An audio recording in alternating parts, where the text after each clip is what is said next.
Howdy, folks. Double J back here, host of Operation GCD with a happy holidays, along with Nick. Nick, how you doing, bud? What's going on, man? Thank you very much. Sorry, I was trying to choke down a chicken tender. Nice.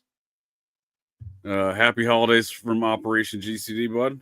Hell yeah! Happy holidays from the Occult regions. For me, I prefer to use the spelling of DAZE in my holidays because that's how I like to spend them. Oh yeah, we were dazed and confused earlier. I was even too stoned. I was like, "Yo, I got to stop smoking."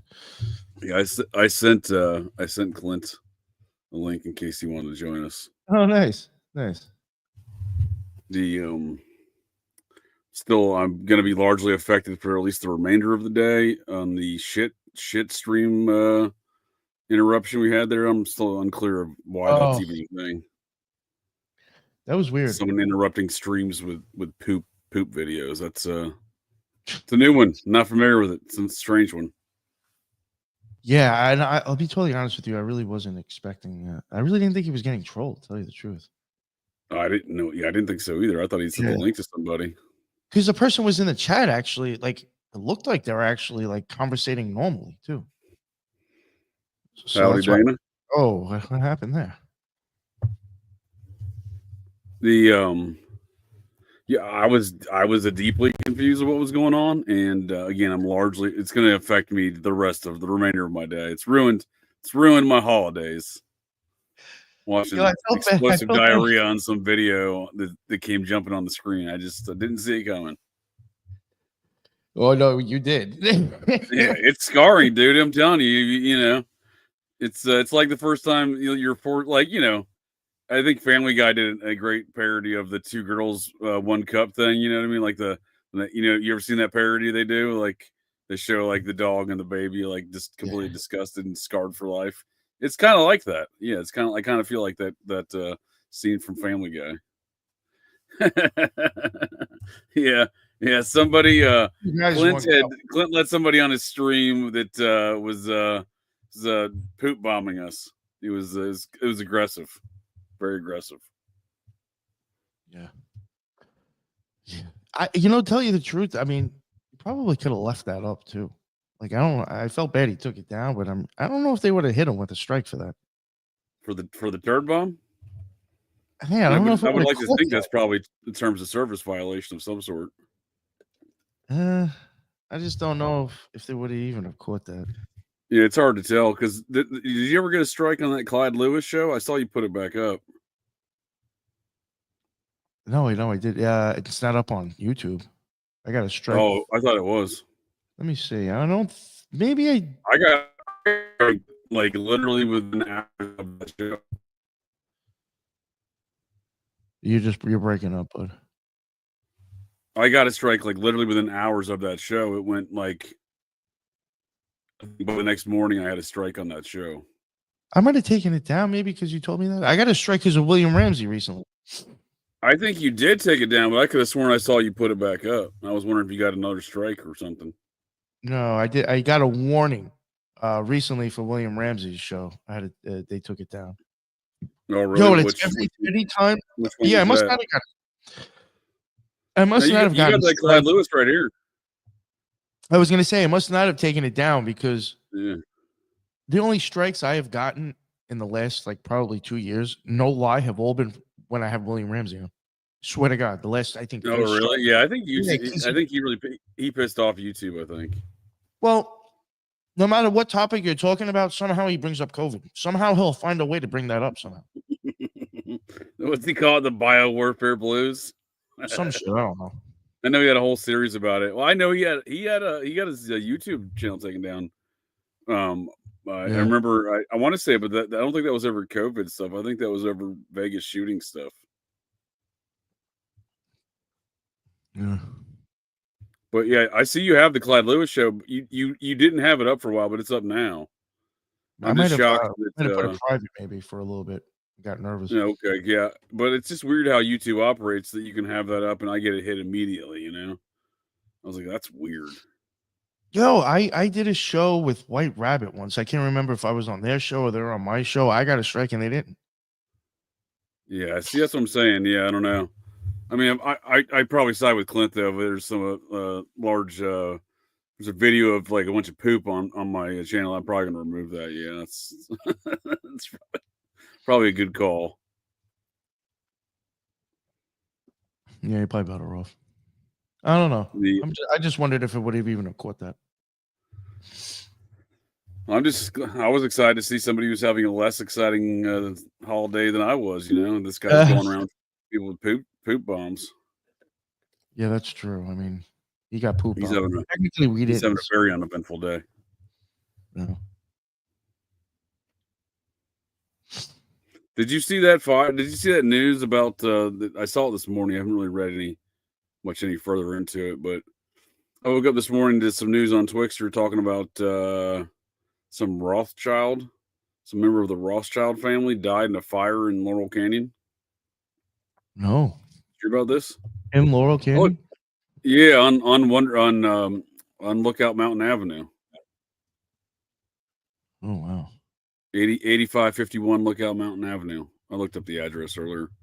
It's they say it was some Rothschild. Yeah, Will Rothschild. Yeah, Philip Zarro's got the right idea here. Yeah, Will Rothschild or Will Rothschild. I looked him up though, and the guy didn't seem to be going by Rothschild back when he bought the home in '72. I'm not to say he's not a member of the family or whatnot, but oh nice. It's like lots of folks saw it. The guy bought the house in like 1971 or 1972 for like $9,000. It's valued at over $1 million now. But it's this 800 square foot home. It's not a very big home. It's not like a mansion in the Hollywood Hills. It's a shack. And he was allegedly a hoarder, but he was going by the name of Will Kaufman back when he purchased the home. He's since gone by the name Will de Rothschild, but I don't, who knows? It's just, I thought it was weird, the headline. I had to look it up. I'm like, this can't be a real headline. It said, member of the Rothschild family dies in a fire in the Hollywood Hills. I'm like, that's not real. That's about as meme world as it gets. Having that headline. I don't know if there's any other news that wasn't like, again, I don't know where all the Rothschild stuff came from other than just, I couldn't really find an epicenter of activity. Yeah, his voter registration does show as William A. de Rothschild. I agree with it does, but it didn't used to. And I couldn't find a name change. I'm looking at an article right now. It says that from the LA Times. I couldn't find a name change though for the guy, but he definitely seemed to be going by William Kaufman at one point in time. Kaufman. You're not to be confused with Andy Kaufman. That's exactly right. It's the first thing I think about. These bastards, they got me with the subscription thing before I could even. It's a member of Rothschild family killed in LA house fire. Voter registration records show that William A. de Rothschild, listed as 87, has resided in the burned house. Another database shows a 77-year-old. Okay, so wish I could read the LA Times article because it says another database shows a 77-year-old William Kaufman. So yeah, it's really questionable who lives in that home. It's oddly placed. In like, I don't know, it's weird. It's like in people's backyard. Like there's like an upper staircase to get to it. It's not like even like on the main street. Like there's like it's weird. No one knew about the fire, I guess, until the neighbor who was trying to use the little parking space for the home because they had a truck coming in or something, was trying to contact the homeowner, and that's apparently when he found out there was a fire up there. So the whole story sounds really weird. I just find it hard to believe a member of the Rothschild family is living in an 800 square foot bungalow in someone's backyard in the Hollywood Hills. Yeah, right. Seems a bit unlikely to me. Even when the Saudi princes come to town there in LA, they rent out mansions in Bel Air or whatnot. You know what I mean? Members of the Saudi royal family. There was a member of the Saudi royal family 5 or 6 years ago back in LA. They had kidnapped his housekeepers or something like that. And by the time they came and kicked down the door, whatever authorities it was, I don't recall. He'd already fled the country. But that's how like the Rothschild's not going to be holed up in some. I just don't see it. I mean, it's possible, I suppose, but I just don't. I don't know. Seems questionable. Yeah. I would think something a little bit, more stylish. Yeah, that's exactly what it reminds me of. Happy Thanksgiving there, Desiree. Yeah, it exactly reminds me of Clark Rockefeller, the guy who faked to be a Rockefeller. That's exactly what I was thinking of too. Yeah. This dude was rolling around New England for like, I don't know, 15, 20 years. I think he even had a kid under the fake persona of Clark Rockefeller, claiming to be a member of the Rockefeller family when in fact he was just some scam artist. Pretty I that's never heard that's that. immediately what I thought of when I saw that this guy had a previous name of William Kaufman. I'm like, well, maybe he pulled the Clark Rockefeller routine and decided he wanted to just pretend to be some sort of rich fellow. I'm sure they Yeah, could benefit. I think Clark Rockefeller ended up murdering people over to conceal his fraud. Oh, damn. Yeah, yeah. Oh, it got wild, dude. You're not familiar with that one? No, not at all. Yeah, he's a German citizen, convicted murderer and imposter, according to his Wikipedia, the source of all information on the interwebs. Yeah, the Christian Gesundheit, or however you pronounce that, the German convicted murderer and imposter. Yeah, it says in 1995, while assuming the identity of Clark Rockefeller, claimed to be part of the noted Rockefeller family.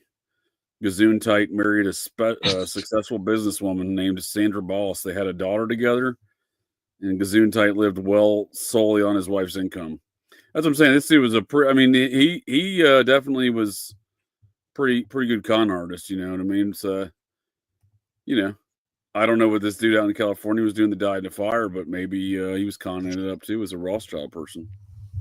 They say anything about the fire? Like if it seems shady or anything? No, and the statements from the fire department were strange because they were trying to dance around him being a hoarder, maybe because he's an old dude. But it seemed they didn't really have much. Again, the only reason the fire was apparently discovered was apparently because the neighbor went up there. But like these homes are on top of each other. How do you not smell or see the smoke? Yeah. You know what I mean? Like it's literally like I'll bring up a picture of the place I'm talking about. It's literally on top of each other.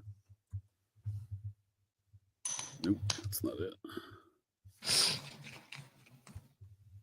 Yeah, so it's right down. It's literally right down the hill from the old Lookout Mountain Laboratories. Half a mile just around the corner from the Wonderland murders. Oh wow. Yeah. Right there near the old canyons, just up the road from the old canyons, or the canyon store, the Laurel Canyon store, the old Houdini house, where the Houdini house, whatever that whole conversation is about. No one likes to agree on what it is. So, see, this is this little driveway and these stairs. This is the 800 square foot shack right here, right? So, how did all these people on these sides and right behind it, right? No one's gonna smell the smoke or see any fire going on here. The whole place is engulfed in flames, apparently. Like the whole story seemed kind of silly when you're living on top of each other here. It's not like it's a mile away. Like, oh, we never saw it. It's way down the road. These people are literally on top of each other here. It's not a factor. Hang out the window and make s'mores off the fire off the next building. Yeah, that's what I'm saying, dude. You can have a nice barbecue just from your back patio there. Trying to bring a satellite image to show you what I'm talking about, how close it is on top of each other. They couldn't squeeze another house there. That's what I'm saying. It's like this little tiny house. They kind of got squeezed in some backyards. Oh, there we go.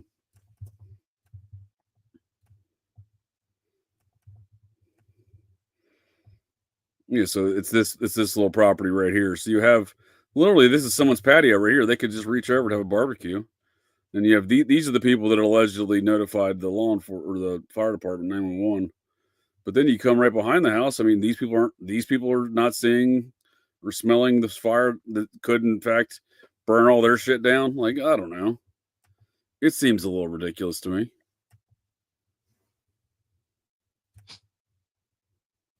No, sir, I didn't see nothing.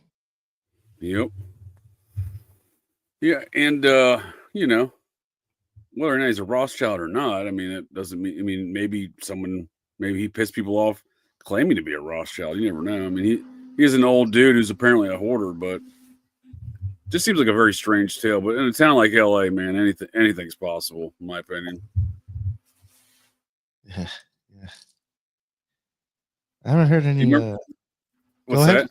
No, go ahead. I know what you're saying. I was just gonna say, do you remember when they had that one dude going around there, that the LAPD cop, former LAPD cop, former Navy SEAL, bargain basement Rothschild? Yeah, that's the T-move Rothschild that was out there in California. The T-move version. There was that dude who was running around LA like shooting up, like threatening to kill all of his former officers in the LAPD, and it was like the plot from Lethal Weapon 2. But it was the guy's name was Christopher Dorner. He was an ex LAPD cop, and he was out there going to kill a bunch of supervisors. They ended up burning him down in a cabin in Big Bear, California. Remember all that? Yeah, No. Christopher Dorner. Yeah, it's probably been 10 years, maybe even 11 years. And while searching for this guy on a citywide manhunt for multiple days, like numerous police departments, not just LAPD. Well, I think it was primarily LAPD that was involved in it. They were just going around just murking random citizens. Yeah, they were like, "Oh, we're looking for Chris Dorner in this big red truck." So we stopped these two old ladies in a blue truck who were delivering newspapers and fired 32 rounds of 5.56 into the cab of the truck. No big deal. They both survived. Like, you know what I mean? Like that's law enforcement. That's what that's what I call like LA law enforcement right there. It's terrible. I'm trying to think if I remember. What was the situation with this guy? They just said he went nuts. They're like, oh, he went nuts. He wants to kill his former bosses in the LAPD. He's a former Navy SEAL guy. The whole thing, I mean, it rigged to some psyop type stuff for sure. But what I'm getting at is the LAPD used it as an excuse to just start murking citizens, like they literally lobbed a series of rounds into the cab of this truck that wasn't even the same make, model, or color as the one they were looking for. And they were like, "Oops, we were looking for Chris Dorner, so we just shot up these two old ladies trying to deliver papers." It was pretty wild. But they ended up catching him and burning him down in a cab. Like he apparently invaded a cabin in Big Bear Mountain, just east of Los Angeles, and they claimed to just burn it down and kill him. But dude, the whole thing just was just pretty wild. But my point was that the LA's idea of law enforcement out there is they'll just do what the fuck they want to do just for shits and giggles. I think because again they just decided to go murk some old ladies in place of looking for this dude. Like, you know what I mean? Like there wasn't like as if there was like like even if he threatened people, as if there was like a shoot on sight order with this guy. Like that doesn't even make any sense. Yeah. Even if he threatened to kill people, that's not an excuse to just execute the man, right? Let alone two old ladies deliver newspapers. So you claim, oh, we thought it was Chris Dorner. Oh, really? He has a red truck. You shot a blue truck. Do you know what colors are? You know what I mean? Like, they don't give a fuck in LA, dude. It's definitely the Wild West of law enforcement out there. Fucking blue truck. Yo, that is crazy. Oh man, it was wild, dude.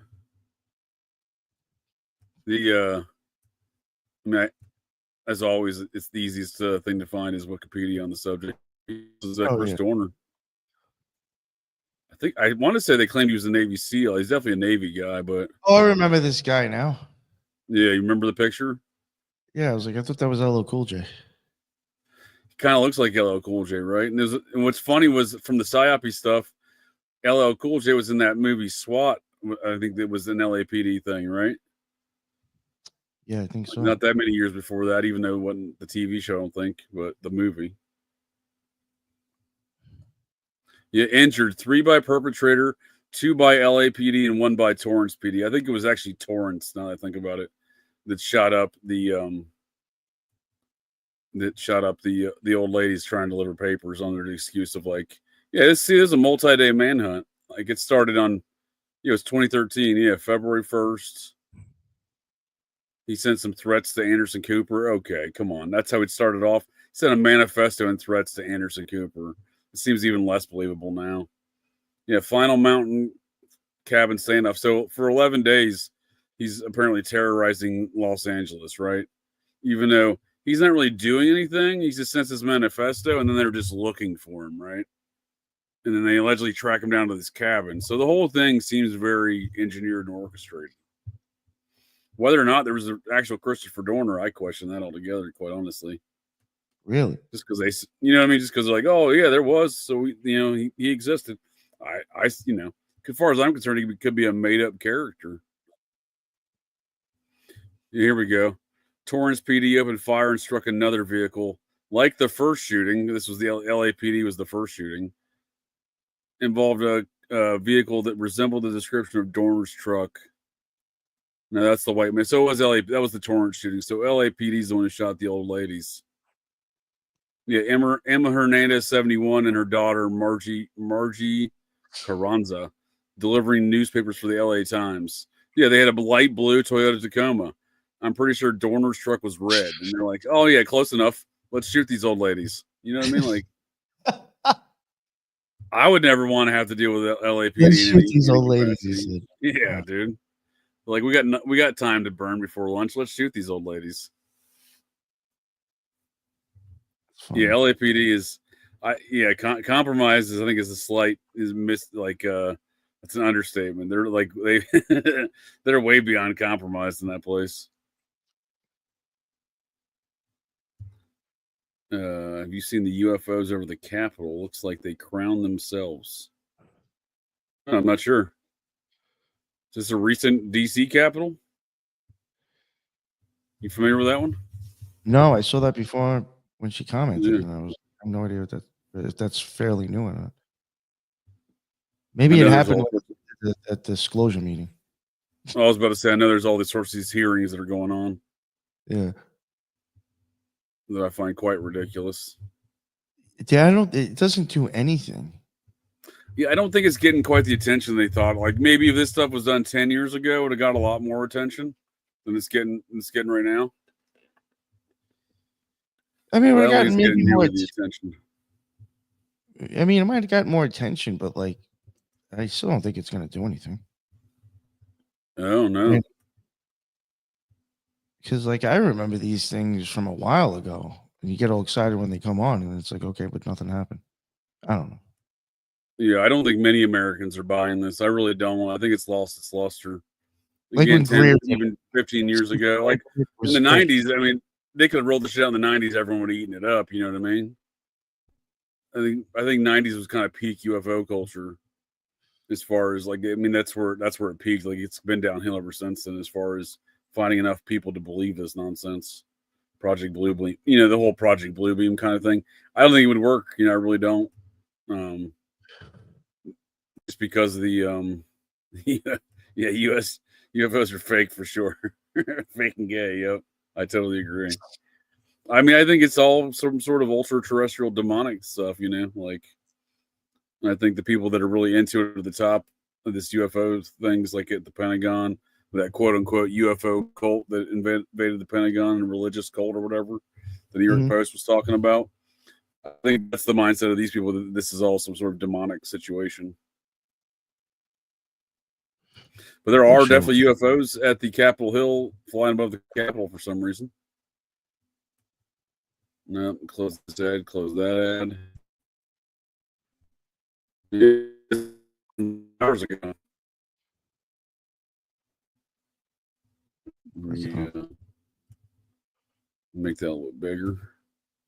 An ominous quartet of gleaming lights above the United States Capitol building have left some afraid the alien invasion has finally arrived. All right, let's see some pictures. Taken at night, just outside of Congress. Oh, where'd that go? Oh, taken by an Air Force veteran, Dennis Diggins. That sounds like a made-up name. Who now works as a licensed tour guide. Oh, well. At least it's a clear shot. Clear shot of what? Who knows? But yeah, at least it's a clear shot. Yeah, I mean, that would be the perfect time to do this, right? Right after the hearing, go have some UFO lights above the Capitol building. You know, that's a good thing. That's an interesting point that P. Thomas is even making right now. You know how many? You know how easy just stuff like that can be done with drones. As long as you Oh see a light yeah, in the sky moving weird, all of a sudden it's a UFO now. But now, technically, we have the technology to make that stuff look like that in the sky. So how do we know it's UFOs? yeah, for sure. Yeah, I also like this comment. Alien voodoo death cult took over the government in the 80s. That sounds about right. I would, and another way to say that, I think, would be ancient alien cargo cult death cults. You know what I mean? Same kind of concepts and activities there. Yeah, the drone thing is well. That's kind of so. That was kind of the that one Spider-Man movie was kind of the plot of that. It was using drones for like a Project Bluebeam type situation. Uh, You familiar with that one? the Spider-Man movie or Project Bluebeam? Well, the Spider-Man movie where they did that, where they had Jake Gyllenhaal playing some like fake alien dude, and he was trying to convince the world that, and he was using all these drones to put on these holographic images and stuff, and convince the world of all sorts of alien invasion nonsense. I don't think so. No, it's a good one. I don't remember what it was called, but it's a few years old now. Spider-Man something. Spider-Man No Way Home. Desiree said I was here in Phoenix when the Phoenix Oh, Lights. far from home. Far from home. She said they looked like planes flying in formation to her. Oh, really? Yeah, that was a pretty big event. The yeah, I don't know. That was a really weird event. And then they dispatched a plane from Maryland to go check it out. The whole thing didn't make sense. Because I ended up working with some folks later who dispatched that plane from DC, and they dispatched a plane from Maryland for some reason. Goes to show you the effectiveness of our U.S. military. Oh, we got weird lights in Arizona. Send a plane from Maryland to go check it out. They're right nearby. Yeah, be a few minutes. Yeah. The only AWACS available. I don't know if it was an AWACS. It might have been an AWACS. Certainly possible. Yeah, I mean that might have been, but I don't think it'd been. There's AWACS far closer to Arizona. California has lots of AWACS units. Utah, Kansas. It's been a while since I've dispatched aircraft for missions, but there's a lot of AWACS stuff. I did that for a few years in the Air Force. Was a quote unquote war planner, but just managing logistics for current operations. And I never would have dispatched a plane from Maryland to go check out a plane. Weird lights in Arizona. That's for damn sure. Yeah, there's There's a huge. Speaking of, there's a huge fleet of all sorts of aircraft. I don't know if they have AWACS, but I'm pretty sure they do down in Tucson. Yeah, they most certainly do down in Tucson at Davis-Monthan Air Force Base. So yeah, and the whole thing was weird too. That whole Phoenix Lights thing reeked of some sort of software. Oh, I don't know. It's been a lot of years. I don't know. I'm talking like 2005 through 2008. I did that work in the Air Force.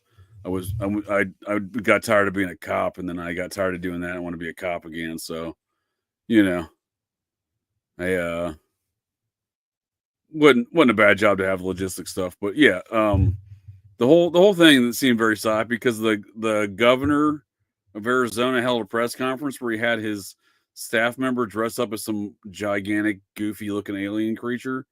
And it was like, oh, the Phoenix Lights were real, and here's the one of them are with us here today and coming on stage. Have you ever seen that? No. Oh my god, it's ridiculous.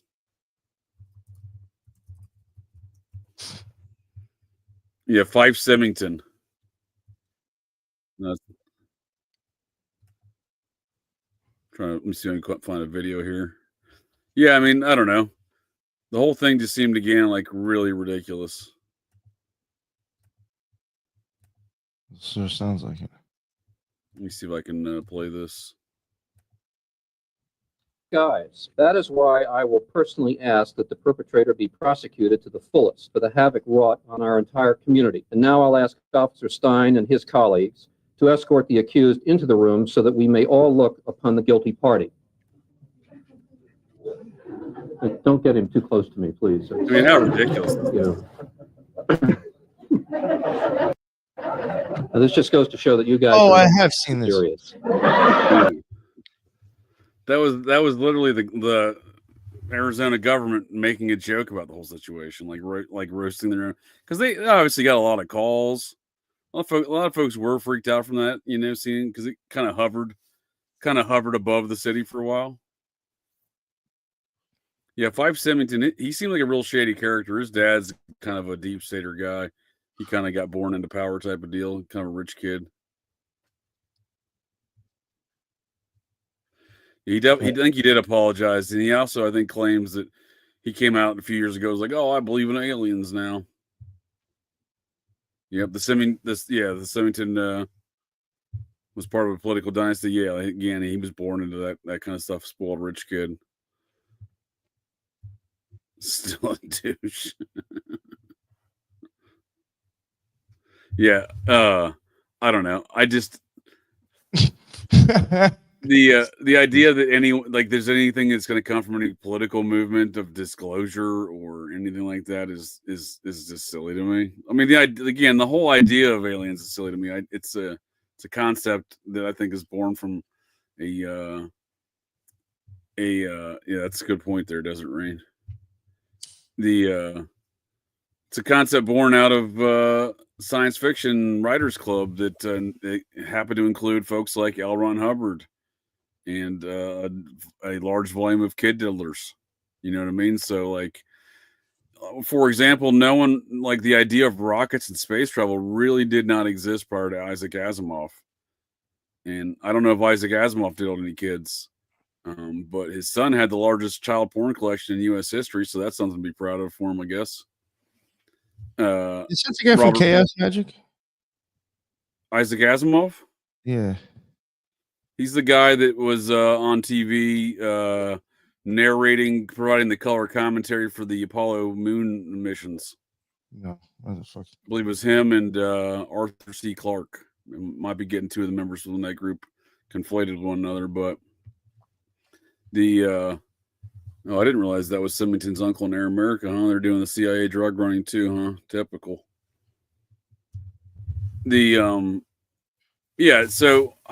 Isaac Asimov Jr. Well, Isaac Asimov, there wasn't rockets before, so he writes about rockets, right? And then Parsons, who's just 1 degree separated from Asimov, is the one who's inventing this thelemic sex magic rocket fuel, right? But these concepts didn't exist outside of this club, right? So, like, the idea of rockets and space travel was born out of, like, people like Asimov's buddy Arthur C. Clarke, who was a pretty repugnant individual and human being in general, and was apparently banished to, I believe, Sri Lanka from the British Empire. Look here, Art, you've diddled so many kids here on the mainland of the United Kingdom. We're going to banish you to Sri Lanka. Or wherever they banished him to. I think it was Sri Lanka. Yeah, so he was a pretty prolific kid diddler too. That's what I'm saying. Like, these ideas of space in general, come from some really questionable characters. Yeah. Well, just something for maybe some of your listeners don't know this, but basically, even the way we view what's out in space and where we are in the universe and how the planets rotate and all that shit, it's all come from occultists and alchemists. Sure. I mean, so you're supposed to take that as 100% truth? I wouldn't. Or it could be true, but you're not reading it correctly. Right. I mean, just the idea of astrology in general has been born out of the Vatican. They still set the definitions and the standards of astrology today. They have the largest telescopes. That one down there in Arizona, not far from where the Phoenix Lights were seen. I think it's more like southeastern Arizona. They have the Lucifer telescope down there. Mm-hmm. I mean, that's They obviously, and again, just the ideas of space in general were born from the Vatican scientists, Vatican astronomers, or stamped approved by the Vatican.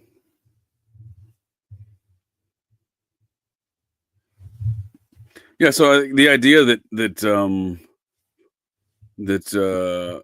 there's little aliens everywhere, like, I mean, these are ideas from science fiction novels. The work of Diana Pasolka, who studied UFO, UAP material from the Vatican archive, is really interesting. Oh, nice. Thank you for that, Teresa. Yeah, that's a good comment. Yeah, I don't know that person's work, but I'll definitely look at it. Diana Pasolka.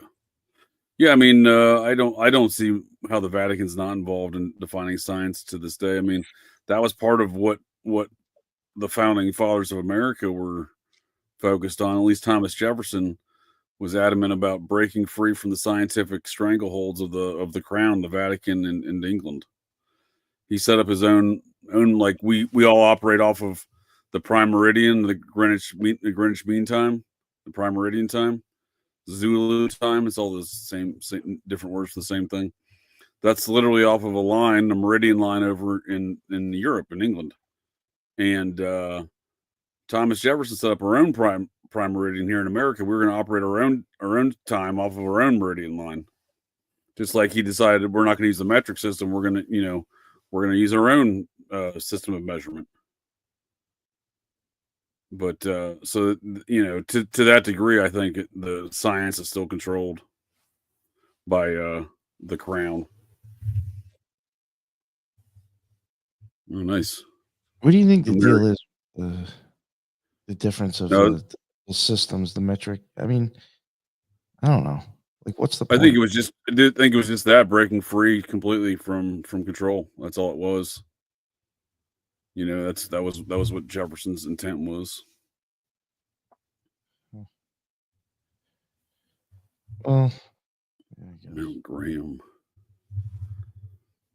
I don't know Mount Graham. That's Oh, is that where the telescope is there, Desert Rain? Is that where the Lucifer telescope is? Not sure. Yeah, this, like, even then, like, so every day, like, there's measurements that get taken around the world for, like, the standard metrics of science, the standard measurements of science. They include, like, measuring gravity and measuring the speed of light, and et cetera, et cetera. Well, it's called the science of metrology, not meteorology, but metrology. So they take these different measurements around the world. This is all done under this officially, I think, under the British system of science and measurements, because it's all calculated over there, where the time's set over there in England. They have a different group of people that set these measurements, to establish these measurements. And when they were testing these measurements at one point in time, somebody looking through the historical record, this Cambridge scientist dude, who's a fairly controversial fellow, but nonetheless, he was looking through their records and realized that these quote unquote scientific constants weren't so constant. There were fluctuations over time in their measurements. So he asked, what happened? If the constants, how is if the speed of light's constant, why do you all have fluctuations? So, you know what I mean? Why that's going to affect gravity, etc. Their measurements of gravity. And they said, oh no, we took care of the problem. We changed our mathematical formulas. So, like, literally, like, that's the level of control I'm talking about through, like, the Crown's scientific system. Was like, even when there are fluctuations or anomalies in their quote unquote system, they don't address the anomalies. They just fix their math formulas to make it look better. The speed of light, and therefore the speed of light's never changed. It's always remained constant because they have fixed the math formula to make it look that way. Rupert Sheldrake, that's the guy's name. I couldn't think of it. Oh, I know that guy. Yeah, he's done some wild shit. But I read a book that he did a number of years ago called Science Set Free, I think. And that's where he talks about the dogmatic principles of science and how some of these things aren't as well understood as the science folks would like to make you think they are. Rupert Sheldrake. I wanted him on the fucking show. Yeah. I mean, like I say, he's kind of a controversial figure. He's definitely kind of out there, you know. Yeah, I do like some of his ideas though, and I think he's into the occult.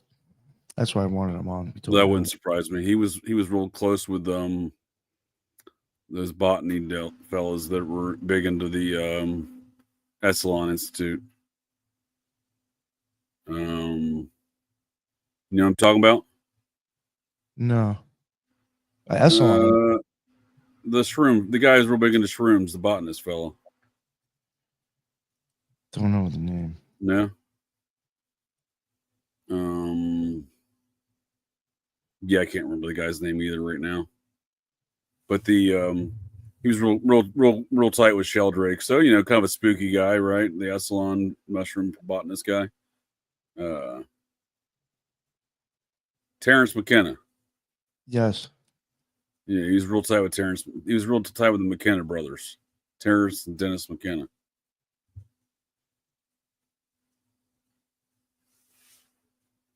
You know, for what it is. I mean, again, the guy's a controversial figure. It doesn't mean he doesn't have some valid things to say. That book he did about the dogmatic principles of science and how there's some things you just can't question, even though it should be questioned type of deal. It's pretty interesting. But him being into the cult, that makes a lot of sense to me. I mean, again, he runs around with some of those kind of occultish type of people, the new agey type of people, you know. Yeah, actually, tell you the truth, I could be wrong. Lisa might have I might have had her email him because I thought it might have been a better email. But yeah, there you go. Lisa's commenting right now. Oh, she's talking about somebody else, Phil High. Oh, okay. No, she knows who Rupert Maybe she's talking about that. No, she knows who he is too. We've both watched like some of his stuff. We wanted to get him on the show because it's just certain things I've seen him talk about. Just to me, it seems like he must believe or have ideas of occult concepts. Like what? I think one of the things communications with the dog. No, it was like You see that study he did on that? Say that again. He did a study on how dogs know their owners are coming home before they come home. Yeah, I heard him talk about that. The whole phone call thing where people it's more than chance that they're actually kind of have an idea who's calling them. Yep. There was something else where a lot of telepathy, right? I said telecommunications before, but I meant telepathy. A lot of stuff with like somebody would be like, let's say this guy's like missing an arm, and he would go and I guess he probably killed Harrison Ford's wife if he's missing an arm. He's the one-armed man. The person I guess would picture, or let's say they're like missing this part of the arm off. They'd stick out, I guess, whatever their arm by a door in a certain square numbered and something like that. And the person on the other side is supposed to be somebody who's able to see like energy or something. And I think it was like to show that there's like phantom limbs. I forgot. It was supposed to show multiple things, I think. But so like the person who's on the other side of the wall, he is saying that it's more than chance that certain people that supposedly are able to see this stuff are actually picturing like what's supposed to be on the other side of the door and where. Sure. It certainly implies that he has a larger metaphysical belief system. But I have seen him talk with Enlil Seth, who I think is an interesting character, and Ian McKilcrest. The three of them, I saw them. Nothing with either one of those names. Are these guys occultists? No, they're. I think they're psychiatrists, or they're in. I think they're into science shit. They do have like these fucking letters on their name that means they're important. Sure. They're. I mean, to me, I think they're very intelligent people. I've even promoted on the show to go listen to their shit. One guy, the Enlil Sith, the thing that caught my attention is like he kind of is like, "What's up with anesthesia?" Like he kind of like wants to, kind of like putting you out there, and it's like basically like kind of like death, and he's very like into that and the relationship with the eyes and the brain. That was kind of what that whole thing was with these three guys. was like the ideas of the relationship with the eyes and the brain, and I guess the world, around us. And just for me as an occultist, when you heard them talking, and especially like in Ian's book, he actually picked occult art and like uses that as some illustrations in the book. It's like, what the fuck?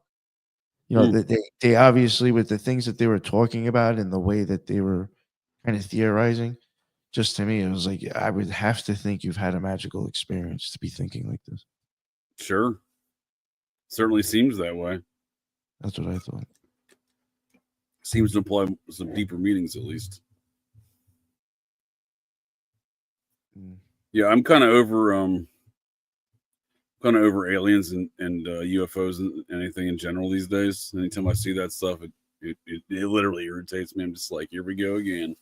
Because the thing that irritates me, it's not going to end anytime soon. Like, I don't know what the end of it is, you know what I mean? But like, it's not happening anytime soon. Like that is a deeply rooted belief system, and it's seemingly just our culture, right?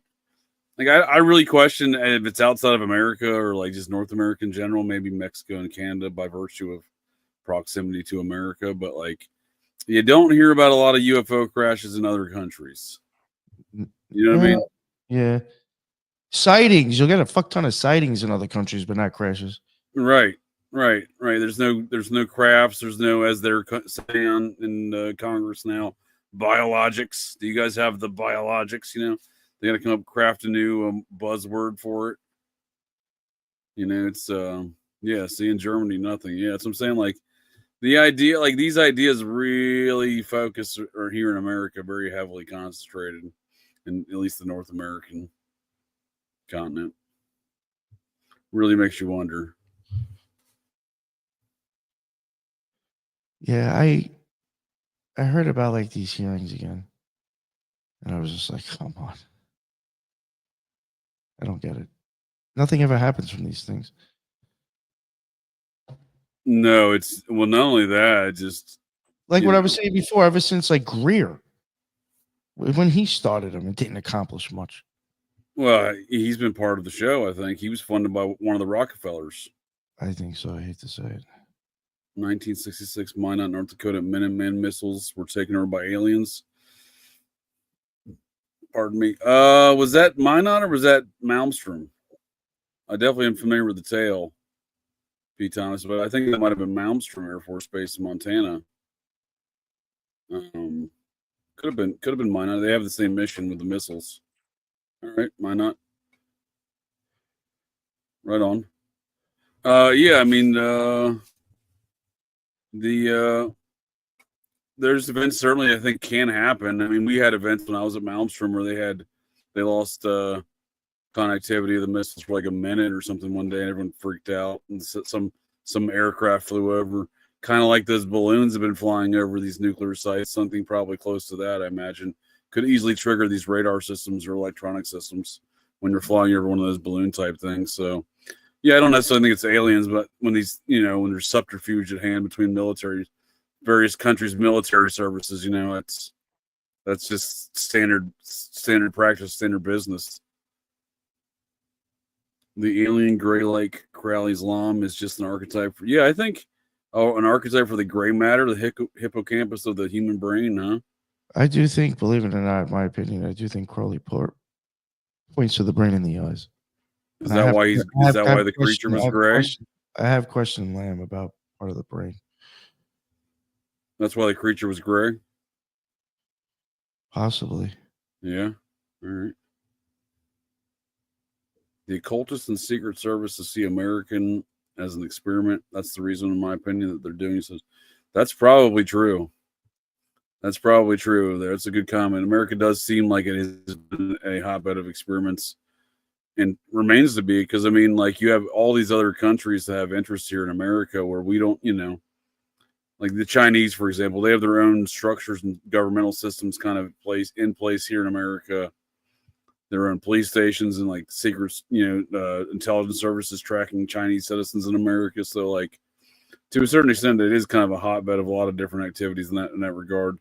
I look at it like kind of like how fast food restaurants like use various cities as test markets, like Columbus, Ohio, Kansas City, Missouri, Like restaurant chains use these places like to test new products, new menu items they're gonna bring out and stuff like that.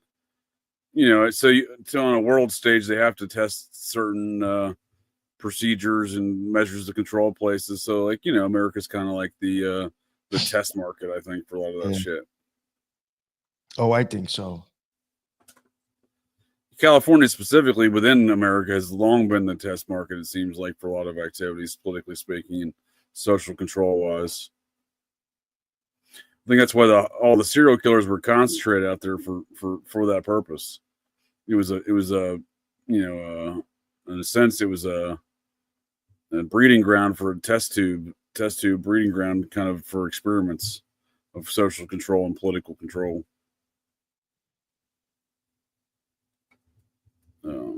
Just scrolling through here. I was way behind here. Holy smokes. It's a lot of comments. Yeah.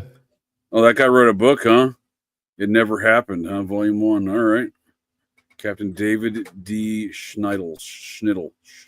Samsonite. That's interesting. There's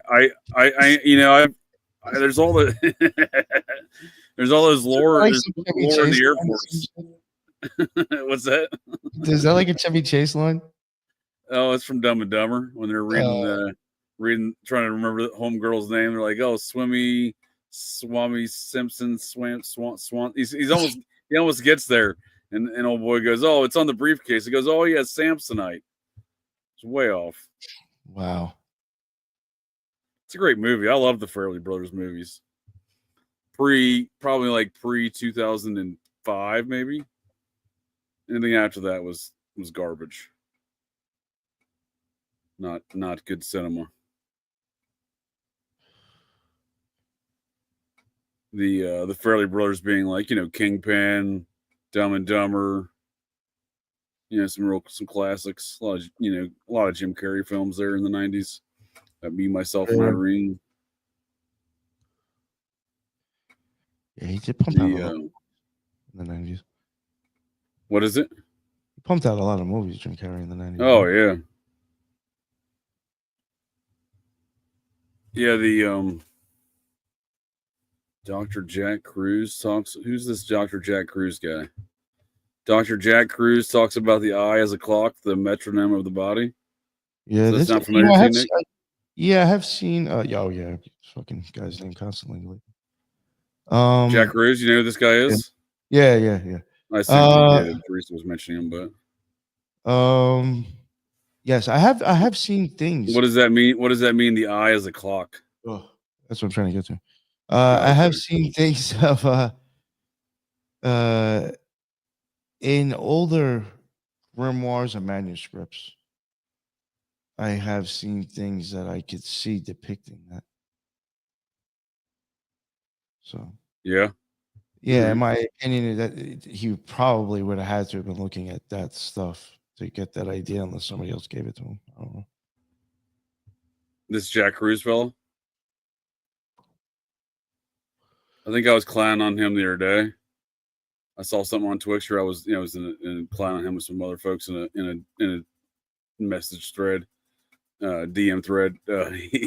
So there's I don't know. I think it's Soundwave Productions promotes a lot of Triple E's. I know podcast, but was promoting the Higher Side Chats podcast with this guy on there. And this dude was laying in a bed on the video without a shirt on. I'm like, what is this? Like a PG-13 gay porn podcast? What is going on? What is going on here? Who does? That's what you hear about him. Takes their shirt off and lays in a bed for a podcast interview. Now I know why I hear his name all the time. I was cracking up for at least 10 or 15 minutes over it. It was the most ridiculous looking thing I'd seen because again, he's like, "Oh shoot, I got that podcast interview in 5 minutes. Better pop my shirt off and go lay in bed, PG-13 gay porn style for the rest of this interview." You know what I mean? Like it seemed odd. It seemed like an odd choice. If like we ever do a podcast and I'm laying in bed with I don't have a shirt on, feel free to just go ahead and hang up on me because I've lost my mind.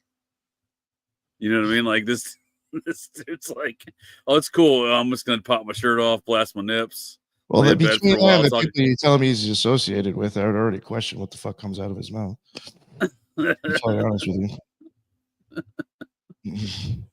Oh yeah, oh for sure. I don't disagree. He really gets into quantum health, huh? Jack Cruz, the soft porn guy from the shirt off and on the bed. I mean, I'll give the guy an opportunity. I'm not going to watch it on video. I'll listen to it. I don't want. You're gonna get too upset. I don't want to take health tips from some topless dude in the bed just spitting out some health tips for me. Like it's not my scene. To each their own, but it's not. I'd never heard of the guy before. I just, like I said, stumbled across it the other day. I was cracking up. That's ridiculous. I'm telling you, dude. One of these, especially if I'm going on a podcast with you and I'm wearing nothing but like I take my shirt off, I'm just wearing an ascot, then you really know I've lost my marbles and you can just hang up on me. Like this guy's lost his shit. I'm out of here. That's what I'm saying. Could you have a conversation with some dude who's just having a normal conversation? He's just like, you know what I mean? Like, come on, buddy, we're having a podcast. You're like, put a shirt on, sit up, you know what I mean? Like, get yourself together. Wouldn't that creep you out? I would find it weird. Could you finish the conversation? I'm not sure that I could. I wouldn't even entertain the guy with the fucking camera recording. That's what I'm saying, dude. Oh shit. Or somehow like all of a sudden like oops, my power went out. Oh, they're doing more drug stuff in Arkansas, huh? Used for Chinese or flying the drugs. I wouldn't be surprised. I actually look at like the Mena, Arkansas airport is like one regional airport as an example of lots of other regional airports around the U.S. where they're flying drugs into. I often point to a place I used to live, Claremont County, Ohio. This happens to be the #1 drug overdose death capital of America, per capita, of course. From, I think the study was from 1980 to 2015. So during that 25-year stretch, 35-year stretch, wow, I can't count. 35-year stretch, it was the #1 drug overdose death capital of America. So how do you get, you can only really attain that level of like, if you have drugs. Well, how do you get that volume of drugs in there? You're not trucking them in, right? That's a lot of drugs. Where you're getting like, what would the excuse be to get all these trucks in there? You're probably flying them in Mena, Arkansas style into like a regional airport, Iran-Contra style.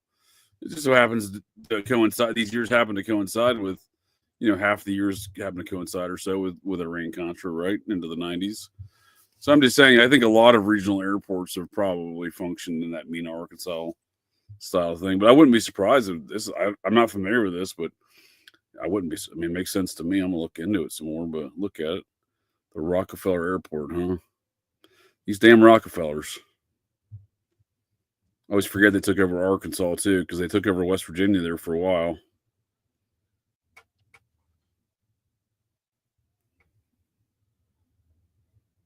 Catching up here. Well, I'm way behind here. just do audio only.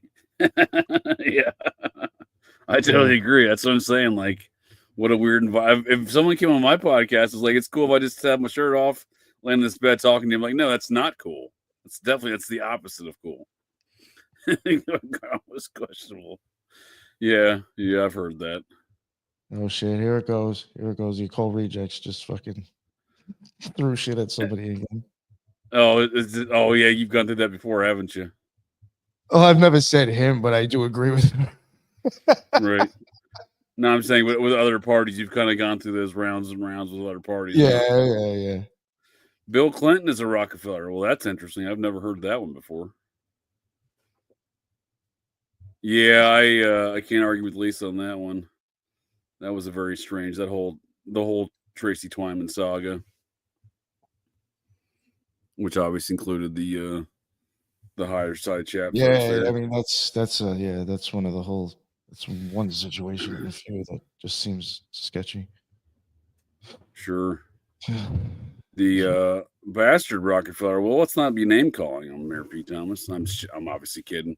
Yeah, I mean he's a bastard child of somebody, right? He even by his own Bill Clinton's own history, he was told that one dude was his dad, and then like a few years later, like, oops, just kidding, this other dude was your dad, because he was born William Jefferson Blythe, I believe, and then changed it to William Jefferson Clinton.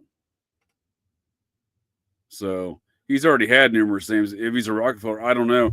His old constituent, his associate, Larry,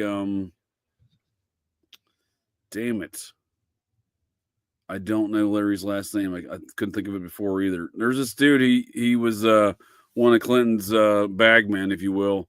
He claimed that Clinton's real dad was J. William Fulbright. Or William J. Fulbright. There we go. The Arkansas senator, which Bill Clinton did go work for that man. Apparently it's a driver. Who's supposed to be his Rockefeller father? Clinton Rockefeller? Have you are you familiar with this at all? Oh, Winthrop probably, huh?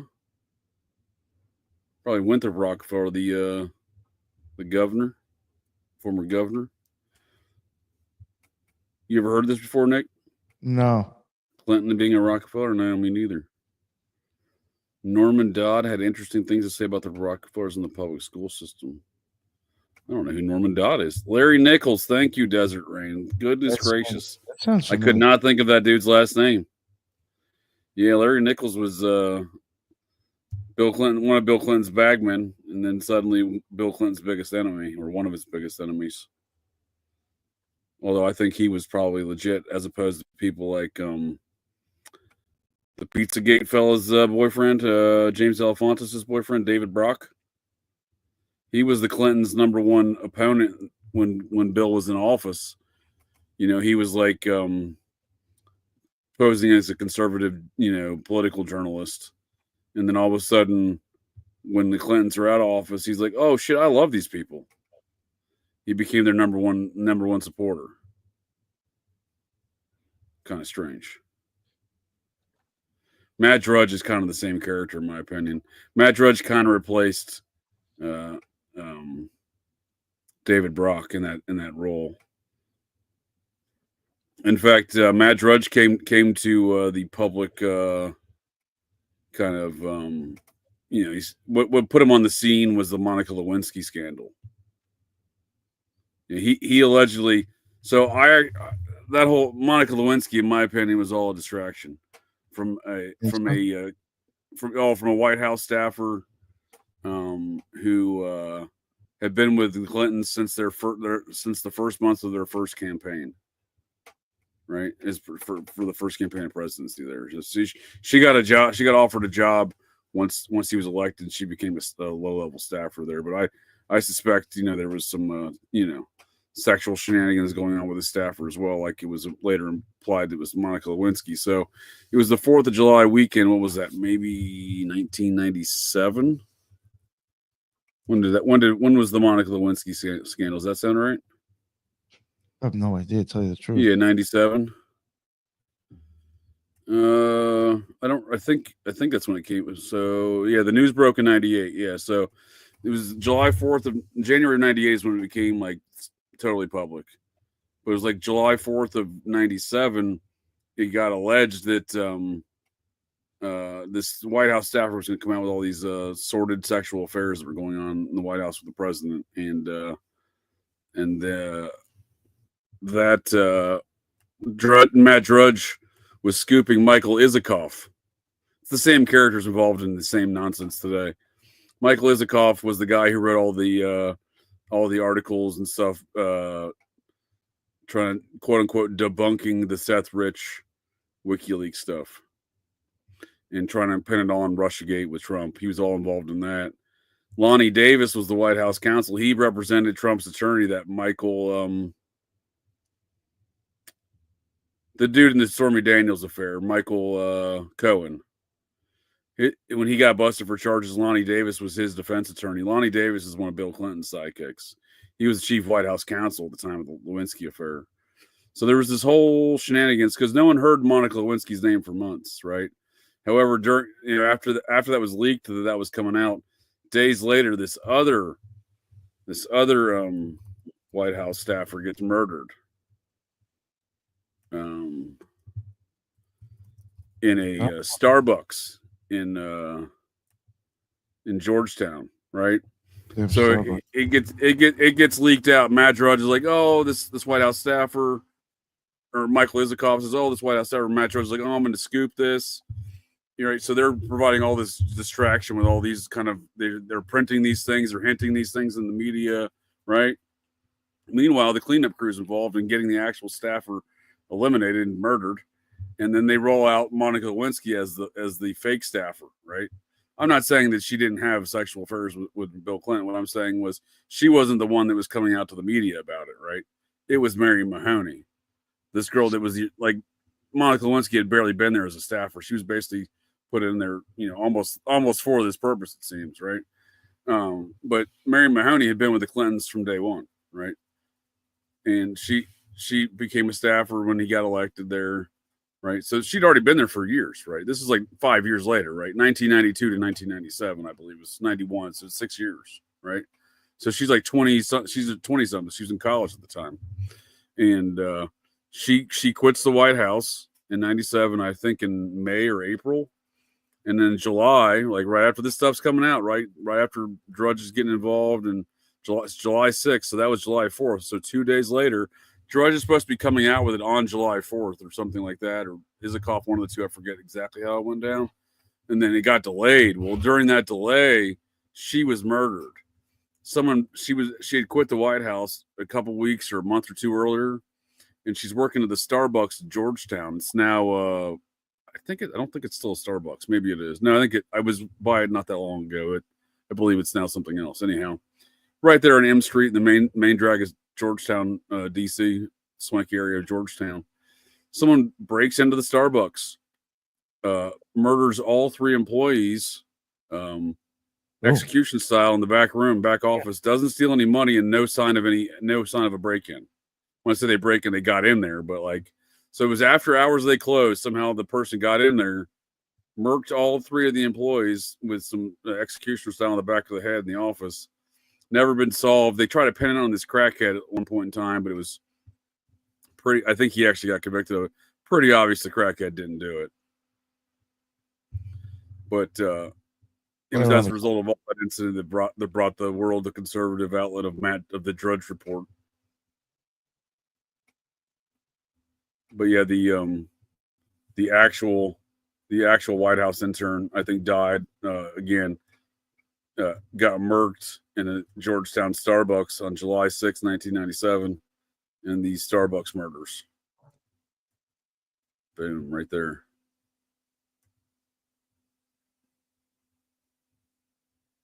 Yep. So this is literally Mary Caitlin Mahoney. This is literally the White House intern that was going to spill all the beans, and then they inserted Lewinsky as the cover-up later. Tuesday's the right day to do it. Yeah. Oh yeah.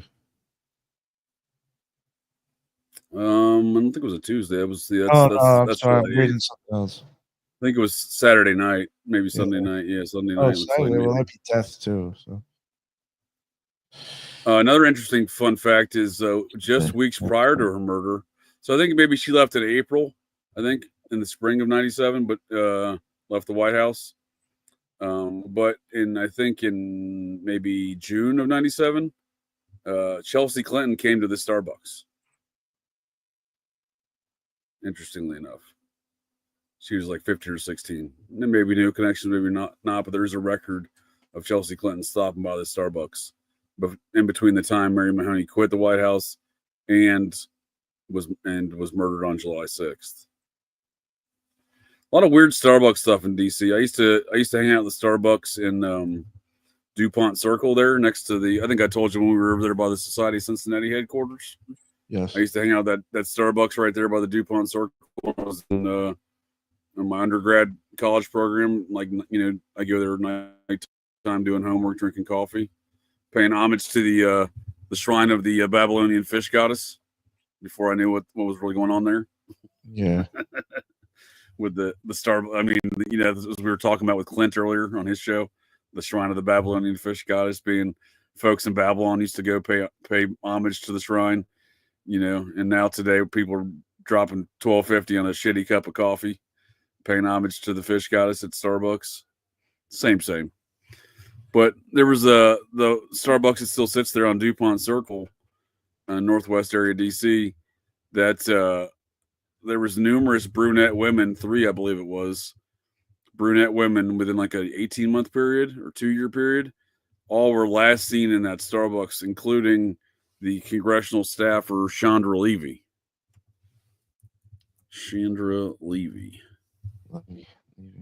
Which I don't think they've ever really solved that. I know they had like that, I don't know, like El Salvadorian dude kind of admit to it, but then like proved later he didn't do it. I think he got out. Do you remember this lady? She got murdered in says circa May 1st, 2001. They found her body. What's that? Yeah, I remember that. I remember her. Yeah, they found her body in Rock Creek Park. I think maybe a week later or so. Oh no, they found it a year later. Shoot, okay. I knew it was a while, but I didn't think it was that long. Yeah, so she was last seen in that Starbucks. I know it's often assumed the congressman she was banging murdered her or had her murdered or something, but I'm just offering a different option. Is maybe she was into some scandalous shit there, and maybe she went to a Starbucks where there was some serial killer trying to murk some brunettes. Because again, all 3 of these women that were last seen in the Starbucks were murdered, and their bodies were dumped in the national parks, in the parks department, right? Rock Creek Park in this case. Which I think, much like Vince Foster's murder, that confuses things in the investigation. Not only does when Bill Clinton fires the FBI director the night before, but also when they dump the body in some place like a national park, because it completely confuses jurisdiction. And the Parks Department is not quite equipped with the homicide investigation team as, DC Metro PD might be, or the FBI for that matter.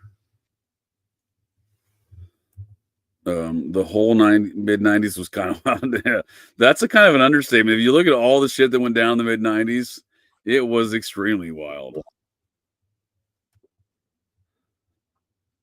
was the biggest story until Chandra. You're right, Desiree. It was the biggest story. It was huge. Yeah, she just disappeared.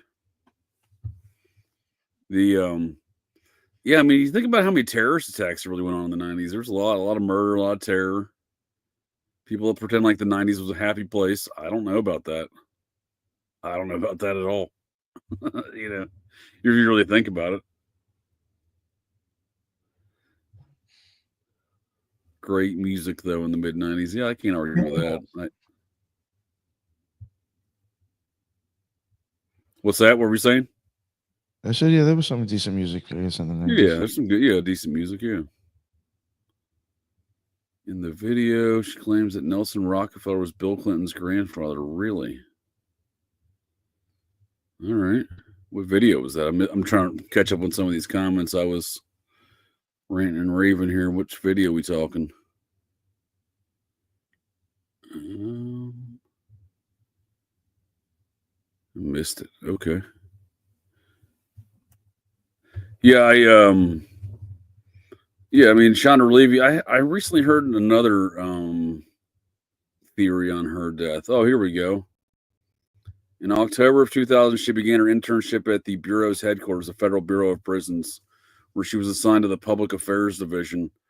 Her supervisor, Bureau spokesperson Dan Dunn, was impressed with Levy's work, especially her handling of media inquiries regarding the upcoming execution of Timothy McVeigh.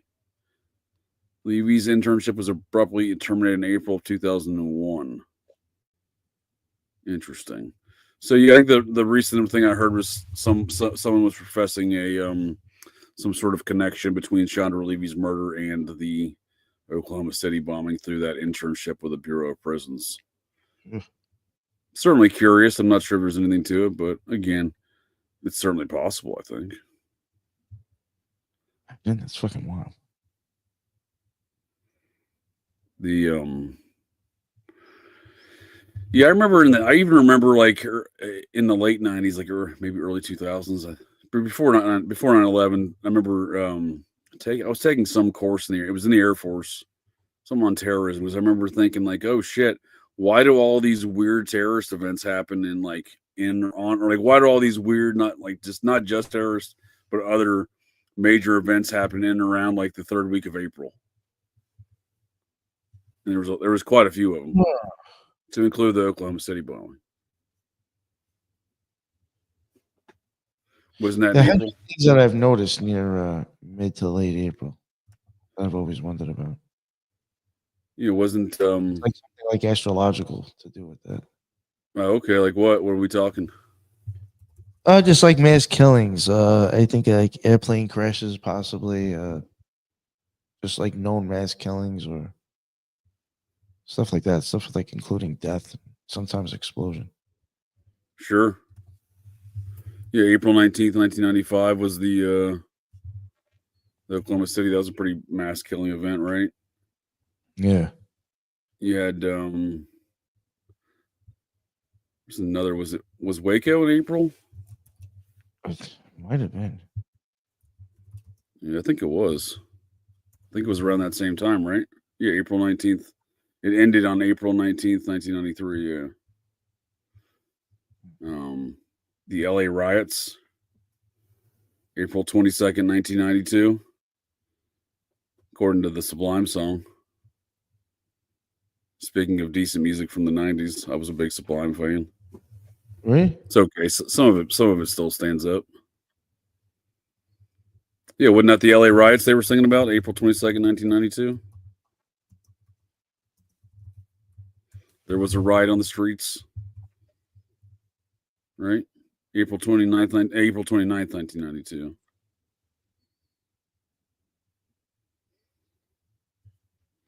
Well, you had a number of I was about to say Rodney King, exactly. Yeah, a number of LA based situations there. The Rodney King situation.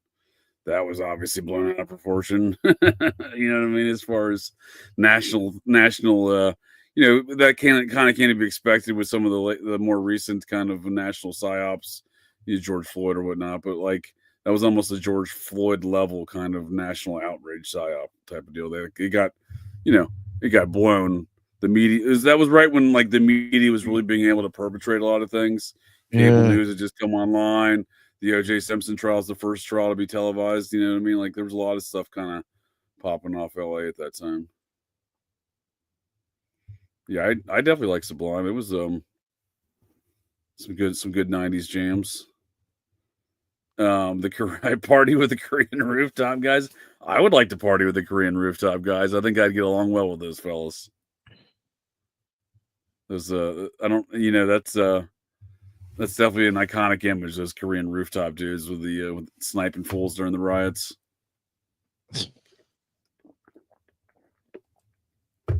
You know what I'm talking about? Yeah. The LA riots. Those guys they didn't mess around. They took a defensive posture and started popping fools. Oh yeah, that was definitely the 90s. That was July 15th, 1997, maybe. TWA Flight 800. TWA 800. July 17th, 1996. That was close. That was a big one. That was they shot that motherfucker down with some missiles, from surface to air missiles or some sort of naval ship borne missile or something. Then there was the JFK Jr. airplane crash. Was that July 16th, 1999? The same day as Eyes Wide Shut was released, I believe. Oh, was it? July 16th, 1999. The 30-year anniversary of the Apollo mission. Apollo 11 or Apollo. Which one landed on the moon? Which one fake landed on the moon? Apollo 11. Apollo 13 was Houston. We got a problem, right? So yeah, Apollo 11. That was July 16th, 1969. Yeah, Stinger missile. Yep, they definitely blew that shit up. That TWA 800. Whether intentionally or unintentionally, it's hard to tell, I guess. But they put people in prison for even uncovering the details of that missile. There was propellants that were left, on our forensic analysis of some of the carpet of the aircraft, and they're like, "Oh shit, you guys found the evidence of a missile? Yeah, you're going straight to prison, friend." So it's hard to tell what went on there in TWA 800 because you were probably living out in Long Island at the time, right? Yes, I remember hearing about that shit. I was say that had been a big deal because there was a lot of witnesses to it. I mean, it's the middle of summer in Long Island. How do you not have a lot of witnesses to it? I remember hearing about that. I mean, growing up, it was like kind of like, at least out there, people did entertain the idea that the thing got shut down. Yeah. Yeah, I mean, it certainly seems that way. Firsthand, witnessing. I had a lot of people supposedly saying that. Of course, from what I read on the internet, in regards to the Kennedy one, from what I read on the internet, that didn't happen. JFK Jr.'s alive. Yeah. Trump's going to put him in his thing. Yeah, that's right. That's right. Trump's going to put him in the presidency.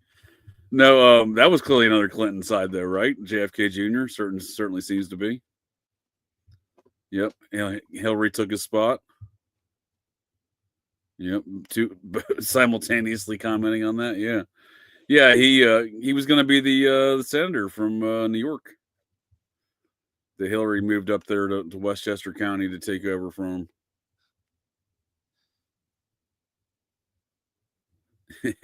RFK Jr. touched his nose to confirm it during the last year. People eat that shit up, though. You can't even have a discussion. Because I really do think RFK Jr. was murdered, but you really can't even have a discussion about RFK Jr. being murdered by the Clintons without people invoking some sort of Q nonsense now, But it is a legitimate thing that, like, how many Kennedys can come out of Westchester County, New York, and become senator and get murdered? You know what I mean? Because he'd have been the second after his uncle RFK was the U.S. senator from New York when he got murdered. Living there in Westchester County. I have a lot of questions of the activities that transpire in Westchester County. And speaking of the Rockefellers, that's where they all live. They all live in like one compound there, right by the Clinton's house, not far from it. There's like 12 Rockefellers. They all live on the same compound. They all have different homes. It's a large property, but they all live on the same compound. It's very odd stuff. Westchester County, New York. Fucking New York. Yep. Yeah, it seems like there's a lot of weird activity going from Westchester up a little bit. Oh yeah, it's not new either. It's long been there. I mean, maybe even back to the Dutch, some like Sleepy Hollow type shit. I don't know. You know what I mean? But it's spooky, some spooky shit up there, that's for sure. And the people that live there are spooky people. Like I'm telling you, there's like the more I learn about Westchester County, the more I'm just like that place can probably just get burnt, right? We can just get rid of it, can't we? You know what I mean? Like it's the shit that transpired and has come from there. I'm not even just talking about the Son of Sam cult. I mean, there's so much processed church activity in and around that county. I was just reading, and not even just that county, just right across the river from Westchester County on the Hudson River. There, you got Ulster County, New York. Up through the Hudson Valley there, right on the other side of the river there from Westchester. These places are all hotbeds of a lot of weird and creepy activities over the years. Cult, diddling, murders, all sorts of stuff. Mafioso things. Nothing good seems to be coming from these places. But yeah, JFK Jr. was a resident there. He was running for U.S. Senator in New York, and then that's when Hillary was like, "Oh, I'm going to move to New York. I'm going to move to Westchester County, and I'm taking over." You know what I mean? So I don't know. A lot of weird stuff, though, for sure. I don't know what goes on. It can't be good, though.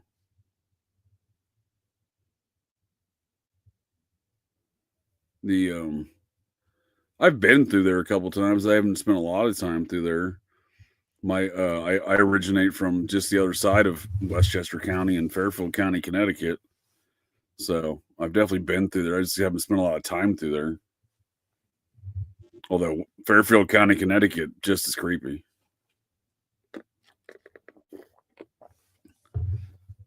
Is Albany, New York, upstate?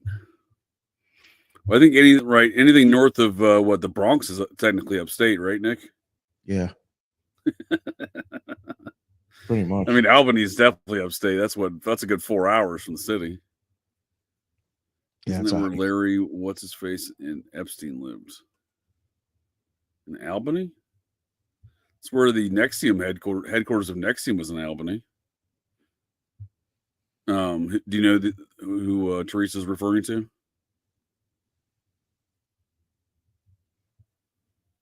No. Larry, what's his face, and Epstein? Why can't I think? I'm at a blank. I have a blank. The Victoria's Secret guy. Oh, Wexner. Yeah. Les Wexner. Oh, he lives in New Albany, Ohio. It's the wealthy suburb of Columbus. Les Wexner's name's all over Columbus.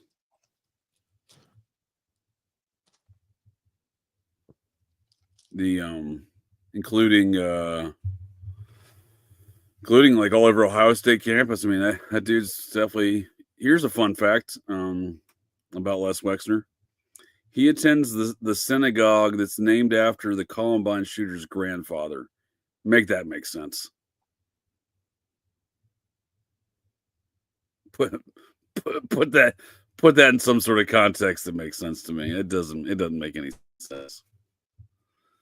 The taller fellow, the dumber looking one, his mother's Jewish, and it's her father, and that's the synagogue that Les Wexner attends in Columbus. Donated millions of dollars to. Make that make sense. Of course, I actually think. Wonder if New Albany is. Well, it's a great question, Teresa, and the answer is yes. It's right across the street from mounds that still exist, and I presume Wexner's house, that is, in New Albany, and I presume that the home itself is built on top of a mound. But yes, you can go see a mound right across the street from Les Wexner's house, with an eye shot of the guest home where Jeffrey Epstein apparently lived in the late 90s. Oh yeah, one of my dude's dads is the treasurer for the school district up there in New Albany, or was at the time at least. I doubt he is anymore. This is years ago, but he knew Jeffrey Epstein because he used to bring in checks for Les Wexner that would donate to the school district. So like Les Wexner pays everybody off there for sure. I always say Wexner owns the state of Ohio because he's the richest dude here, right? And I mean, like, he's putting his name on shit. He's operating the CIA's drug trafficking Air America Airlines there. They're out of the airport up there in Columbus. He did that for many years. His transportation of goods from Southeast Asia. What else does he transport along with them? Clothes, right?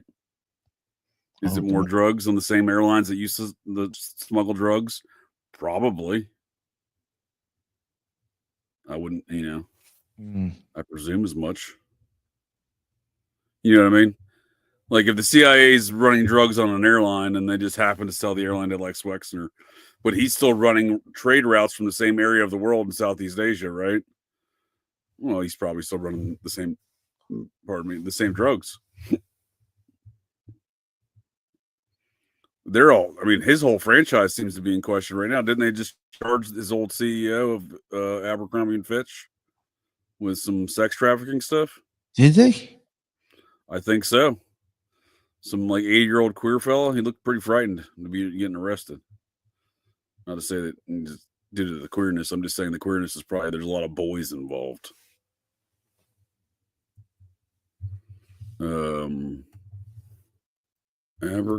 I think so, right? You didn't hear about that one?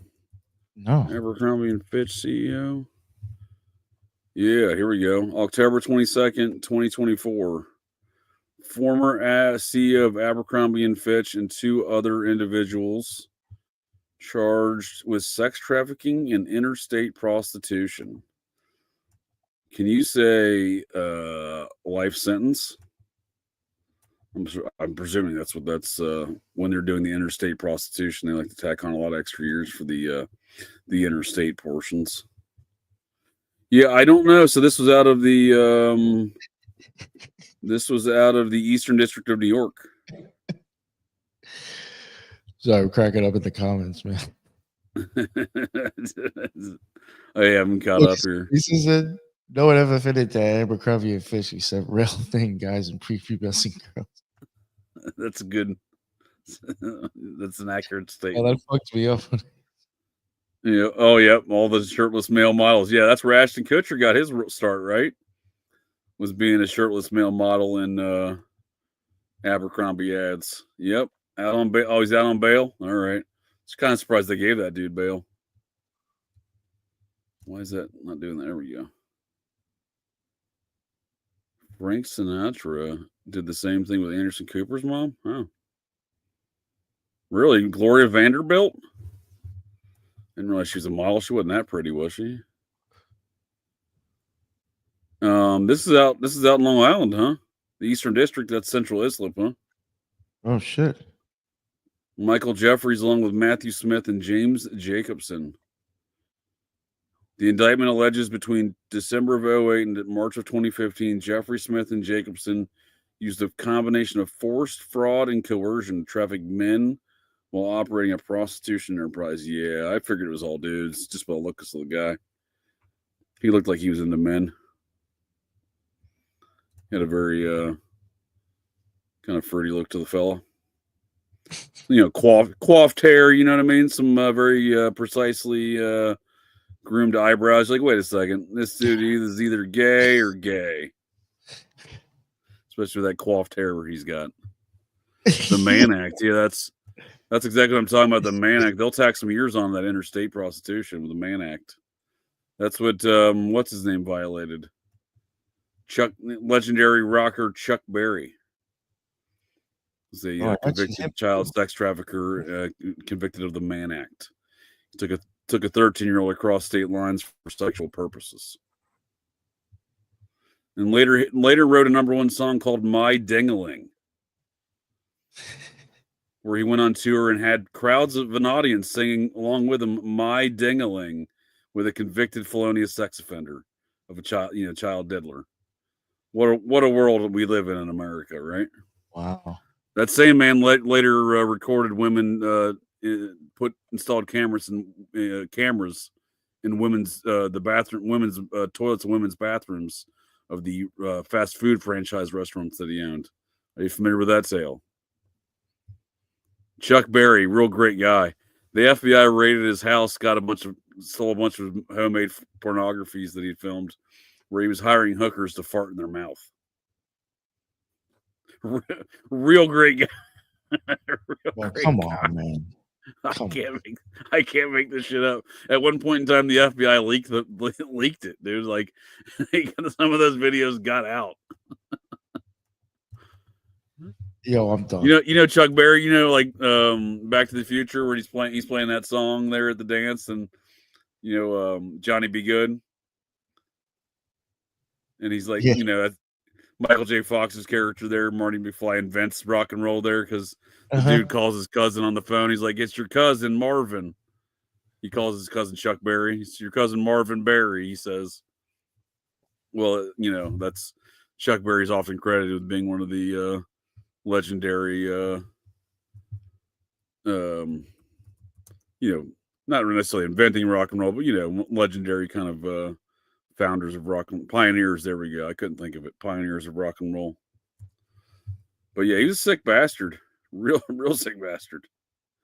Yeah, on December 23rd, 1959, Chuck Berry is arrested in St. Louis, Missouri on charges relating to transportation of a 14-year-old girl. I said 13. A 14-year-old girl across state lines. He did time. His record company got him out of prison early. Like he got like 10 years out of it. I think he only did 4.5. His record company got him out early and was like, "Hey, man, this guy's got to make us some money. We need him out of prison." And they're like, "Oh shit! All right, in that case, we'll let him out early." But yeah, he definitely got busted a couple times. Wow, he must have scrubbed the interwebs of these deep down the Google page. You can find this article out of Tulsa. Yeah, he got busted for this though. I mean, it was a pretty big deal. You damn subscriptions to some weird Tulsa publication. Yeah, rock legend Chuck Berry is accused of videotaping something It cuts off. It says lawsuit of secretly videotaping women in his restaurant restrooms. Yeah, pretty disturbing guy. Oh, but again, I just think the paradox of this dude being like a child sex offender. He's going on tour, having people sing a song called and it became a #1 hit. It was #1 on the charts.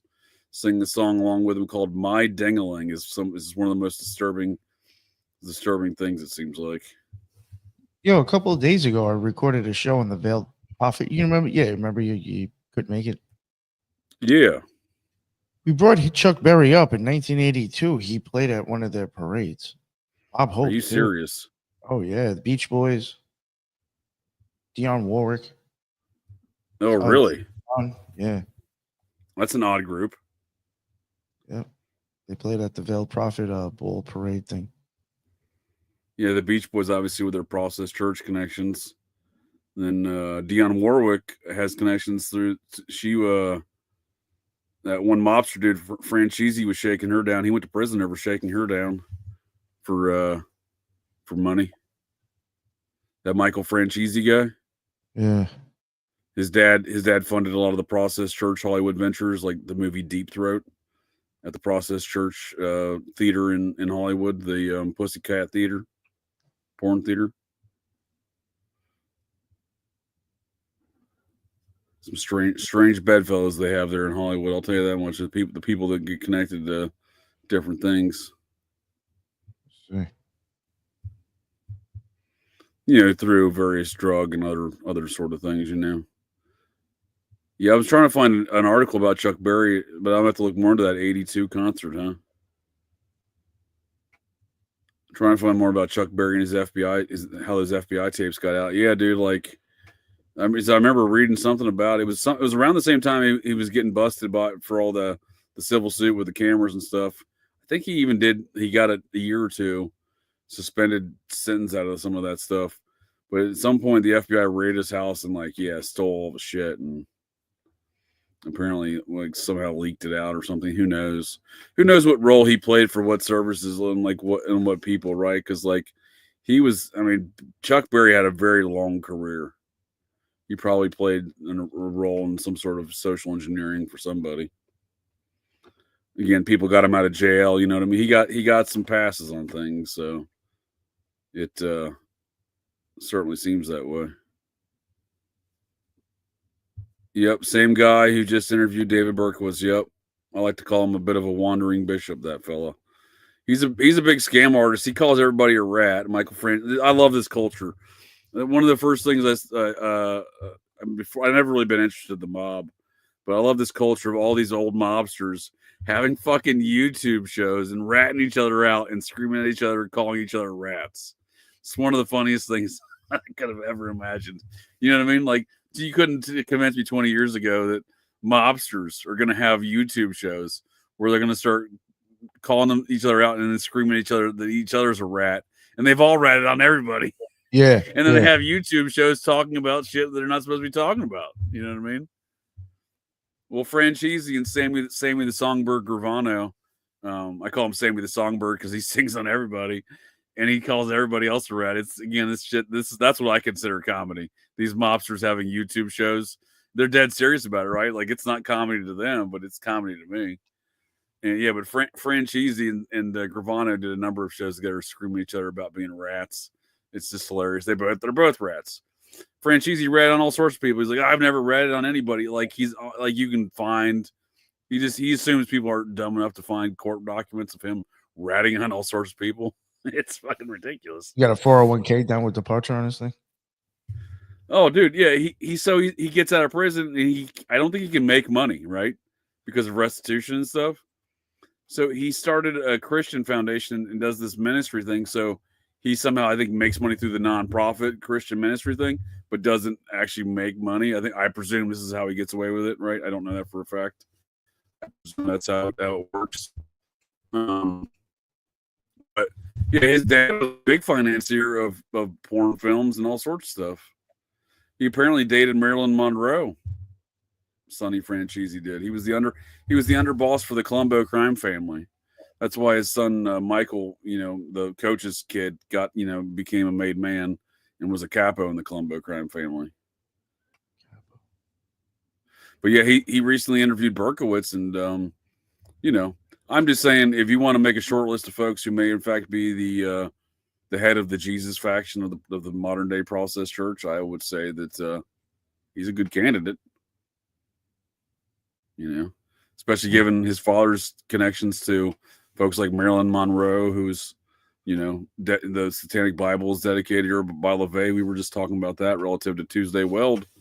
We were talking about Tuesday Weld in that last show that Marilyn Monroe's mentioned there too. So then you got Sonny Franchise funding. He funded Texas Chainsaw Massacre, was another one of his big hits. But yeah, the definitely the porno industry. I mean, specifically, he financed Deep Throat, and specifically that was premiered at the Pussycat Theater, which was a Process Church-owned theater, as per the files of Ed Sanders. Yeah. Sinatra was also connected to Monroe. Yeah, Marilyn Monroe seemed to get around there, didn't she? The Kennedy Boys, the Rat Pack, the mobsters like Franchise. I don't know if his dad died in prison. I went down a rabbit hole, but not a small little rabbit hole with Sinatra, and it's gonna end like it because of him, which I don't even know if it will come up. There's like a show that me and Lisa are gonna end up doing. It's so funny how you go down like rabbit holes of like one person and you end up like on a whole different fucking topic. Nice. Oh, I know, right? Yeah, for sure, dude. Like that. Like, I definitely know what you mean by that. And the crazy thing is that if he's really in what people, I think he was the Knights of Malta. Oh, really? That means like this guy Sinatra was the Knight of Malta. That means this guy wasn't just some fucking dude, broke ass boy from Jersey. That means like the bloodline has royalty. Well, that's certainly very possible. Maybe that's why he, was offered that, the trajectory in life that he was. It's interesting too when we covered that prophet, whatever thing again, that veiled whatever those grotto people. Their hat is sin -a Fra Sinatra. That's even the hat on there. Oh, really? Yeah. I guess Tracy Twyman had some Sinatra research. Is this something you're familiar with? I'd be open to it. Yeah, I'm not familiar with it. I'm certainly interested though. Yeah, I would be remiss without mentioning that friend of the show, friend of Operation GCD, John Barber is Frank Sinatra's old speechwriter, comedy writer. No, he got Tarrant. He was pretty close with Sinatra there. For any folks who want some interesting Sinatra stories, John shared some good ones on the previous shows on Operation GCD. But meaning to get him back on, we talked a couple months ago on email that he was going to come back on and tell me some Bob Hope stories. I like those guys.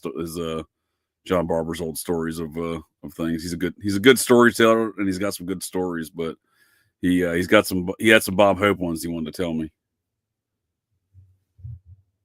But yeah, he worked for Sinatra, so I mean, Sinatra definitely was involved in a lot of things, but yeah, he definitely seemed to be involved in some nefarious shit for sure.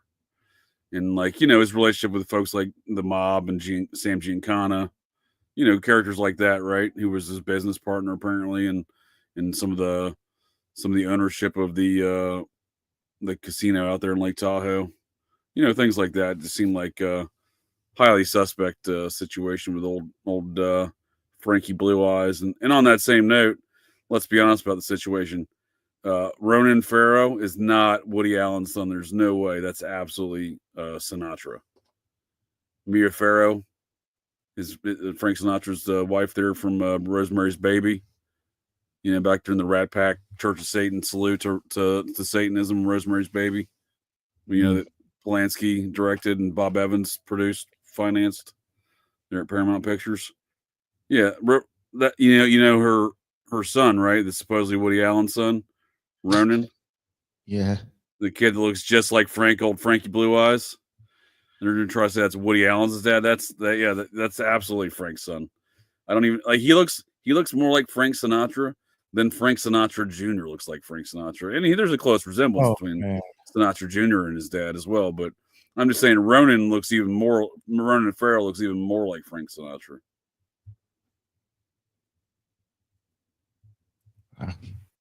He's the guy that kicked off all the fake little Me Too movement thing, right? He's the guy that wrote the article about Marilyn Manson's ex, who's getting stalked by the Israeli spies hired by Weinstein. You know what I'm talking about? No. Rose McGowan. Oh, okay. I know who she is. Former Children of God cult member, sex cult member, Rose McGowan. Never know how to put all those, you know what I mean? Because like none of those like the Phoenix siblings, right? River Phoenix, Jacqueline Phoenix, their sister, you know, Rose McGowan. They all grew up in that Children of God like sex cult or whatever. Like River Phoenix, there's an interview saying like he claims he lost his virginity at the age of 3. Some fucking sick stuff, but you know, none of them like outside of River Phoenix, I don't really ever see in these other characters denouncing those activities, right? I've never seen Rose McGowan like outwardly like denouncing a lot of they're not really putting the Children of God on blast for anything, right? It's kind of odd. I think it's kind of odd. Yeah, Rose McGowan dated Marilyn Manson for a long time for sure. Yeah, Manson's a total creepster. He's currently living in the Tate Polanski house, murder house there in Cielo Drive. Isn't that kind of weird? Where his old buddy Trent Reznor recorded some albums there in Le Pig Studios. Le Pig. Yep, just like they wrote on the walls there in the murder, right? Oh, Rose was married to Manson. Okay, yeah, I knew they were definitely a couple. Yeah, you know, I'm not trying to besmirch anybody, but I'm just saying, like, if you're in a weird sex cult situation and like one of the other Hollywood people that were in that same sex cult have already come out and been like, oh shit, yeah, I lost my virginity at 3. Some sick shit. Like, you figure the rest of them would kind of jump on board and be like, yeah, River Phoenix was right. And then maybe River Phoenix got murdered because he was right. I don't know. I'm just saying, like, you don't really see a lot of his siblings or Rose McGowan speaking out against those activities as much, at least. If I might, you know, maybe I've missed a couple, maybe they did at some point in time, but certainly not as vocal as River Phoenix was.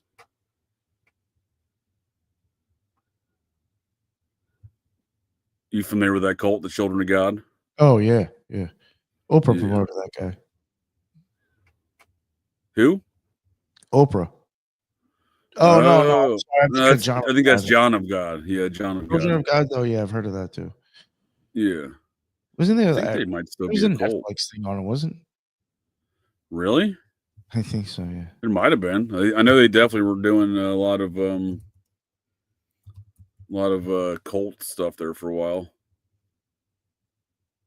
You don't know. It's not coming up immediately if there is. I would watch it if they did, though. I'd be interested to watch it. Sometimes they have some good cult stuff. I enjoyed the Wild Country cult one. That was interesting. That cult, did you see that? Did you watch that one? The Rashish? Wait, the Wild Country. What was that about? The Rashish cult? Tell me what happened. They invaded Oregon. It was that cult from India that invaded Oregon, built their own city, and ensued on the campaign of the largest biological warfare tech in domestic U.S. history. They poisoned a bunch of politicians and other townspeople. No? No. Oh, dude, it's wild shit. In fact, one of the financiers from that was the woman that owned the Chateau Marmont Hotel in Hollywood. And she was married to that Albert Ruddy guy who was the producer, Bob Evans' friend, who produced The Godfather. Albert Ruddy. That was her husband for a while. I don't know all these people's names. Sorry. Albert Ruddy? Yeah. He was the producer of The Godfather. Okay. Friends with Cocaine Bob. and the Colombo crime family. The Colombo crime family were obviously producers in The Godfather as well. Yeah, Wild Country was super interesting. So they invaded this. They set up a whole city in Oregon. Again, they were trying to take it over. They poisoned salad bars. Yep. They conducted a biological warfare campaign, and I mean, again, people went to prison for this. They a lot of folks fled, evaded the U.S. because they weren't even from here anyway. But the one other interesting fact of that was one of the people in that Wild Country documentary is the son of one of the founder of Nike. And I don't know if there was any diddling going on, but it almost seems like two diddling factions were fighting in that whole scene, because the guy who's the son of the heir of Nike, him and his wife got busted diddling like track kids in high schools. They were like going around being like, "Oh, we're the track coaches now." They're going around being track. If you're the son of Nike, I'm sure you can walk in the door at any high school being a track, or at least a volunteer track coach, if not a paid one.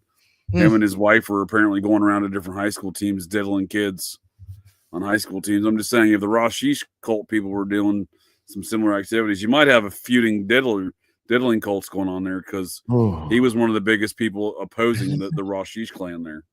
Rothschild cult. Bill Browerman, I think is his name.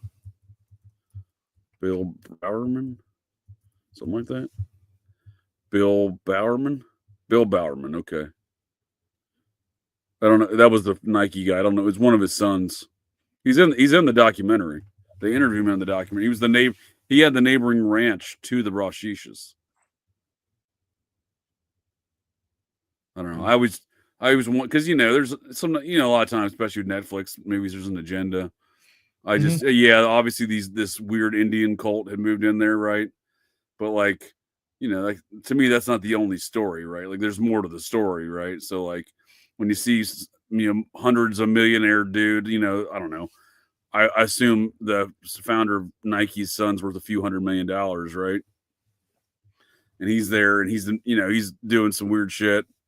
Yeah, John Bowerman, he's doing weird shit with kids and track teams in local high schools. Him and his wife are, you know what I mean? I just think that there's probably a lot more going on in the situation. Yeah, he's definitely worth a couple $100 million at least. I just question what else is going on there. You got a dude worth a couple $100 million who's known for pedophilic activities with his wife, facing off against some weird cult in the middle of the Oregon Wild Country.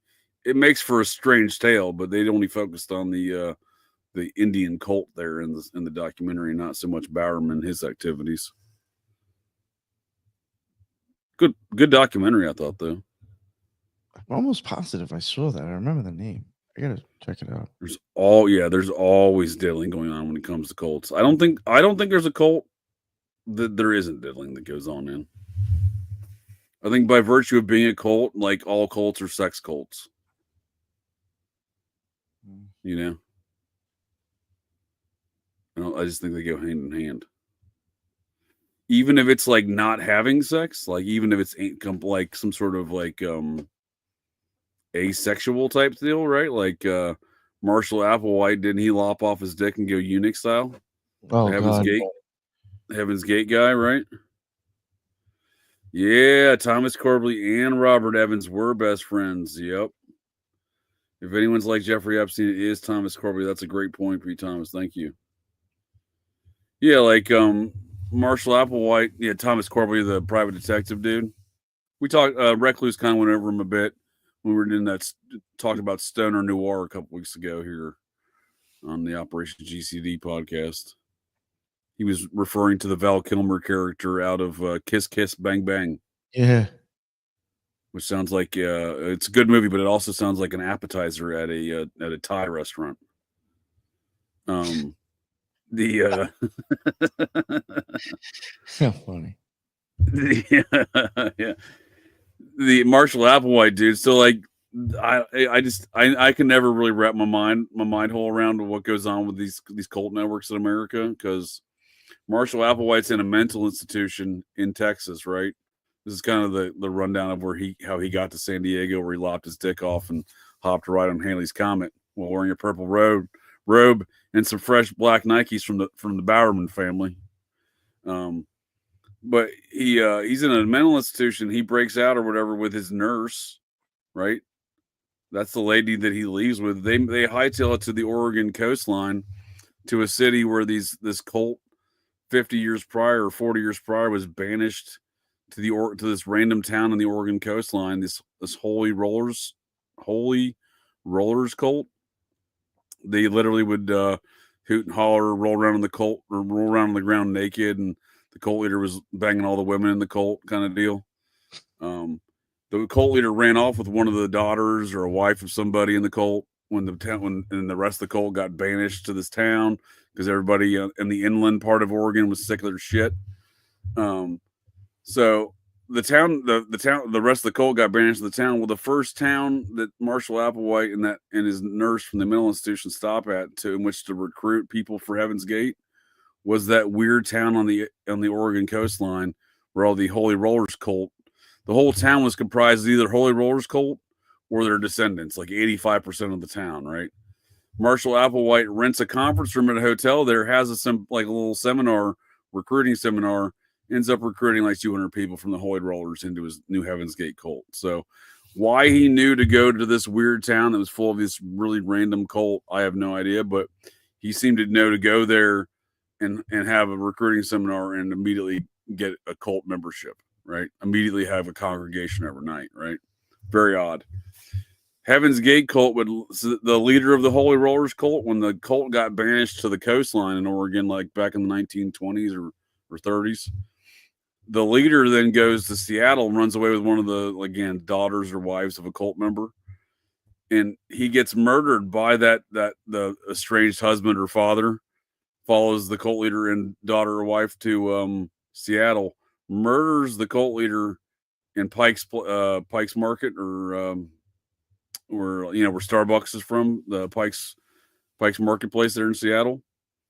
And when they redid Pike's Marketplace back in the 80s, late 80s, early 90s, I think it was early 90s, they were refurbishing, kind of doing some renovations around there. So they financed that by selling bricks in the sidewalk there, right? You could buy a brick and donate money to refurbishing the downtown wharf area. Heaven's Gate purchased the brick on the site where that cult leader was murdered. How fucking weird is that? Oh, wow. Yeah. So you can go to Pike's Place Market. They have a brick on the sidewalk there where that Holy Rollers cult member leader was murdered. I think his name was Edmund Credfield or Creffield or something like that. He gets murdered there. And then again, Applewhite recruits all that dude's cult, the descendants of that cult, into his cult. I have no idea what those connections are, but somehow in the occult, like the underground network of America, these cults, somehow I guess they communicate, or there's some sort of like occult, phone book or something. I don't know how these things happen, but dude hightails it from Texas to the Oregon coastline to recruit a cult, and then later pays homage or venerates the site where the original cult leaders was murdered. It's bizarre.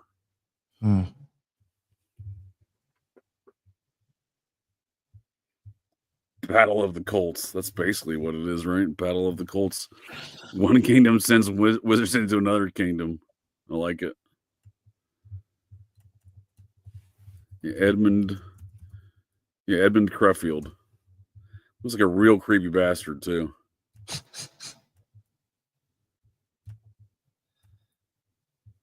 Look at this guy. Real creepy bastard. Oh, jeez. Right? I mean, like, this dude has to be one of the most charismatic cult leaders imaginable, right? Because this creepy bastard right here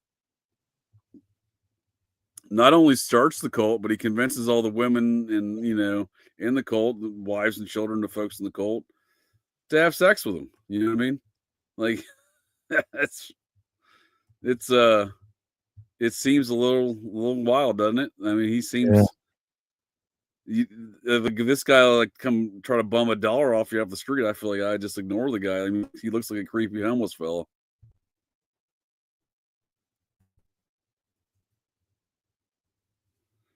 Oh. UFO cult exists in the 60s. Jeez. Dude, it looks weird as fuck. Yeah, I mean the guy's creepy. Yeah, so this article it probably goes over some of those details. It says, yeah, the Holy Roller is one of Oregon's first cults. Try to remember the name of the town they got banished to. Yeah, they were in Corvallis. That's inland though. That's where they were doing most of their cult stuff, was in Corvallis, Oregon. He was charismatic, flashy, and charming. Well, I'll take your word for it. He doesn't look any of those things.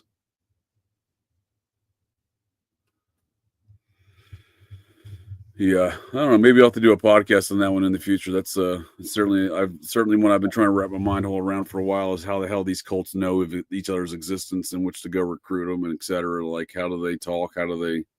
What's the knowledge basis there and whatnot? Well, Nick, I don't know if you have any more. We've been going for about 2 hours here. You No, I'm got good. anything else you want to call it a night here? Yeah, no, I think that's good. I mean, fuck, we did 2 hours on the other kid show earlier. Right. I think I did an hour and a half before that even. All right, dude. Well, yes. I had a good time. Thank you very much. It was awesome seeing everybody in the chat. Thank you for, there's a lot of people in there that I've noticed from my channel. For sure. Lisa and Teresa showed up, 2 other occult rejects. Thank you. That's what's up. Yep.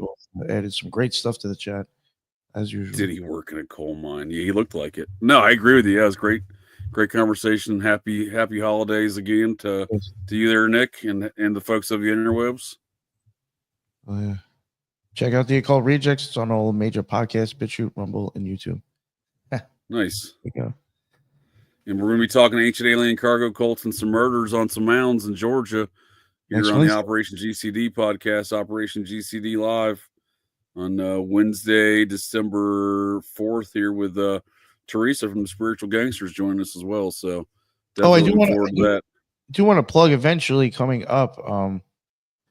There was a lot of talk in the chat about like Sinatra, Bush, Crowley, and Knights of Malta.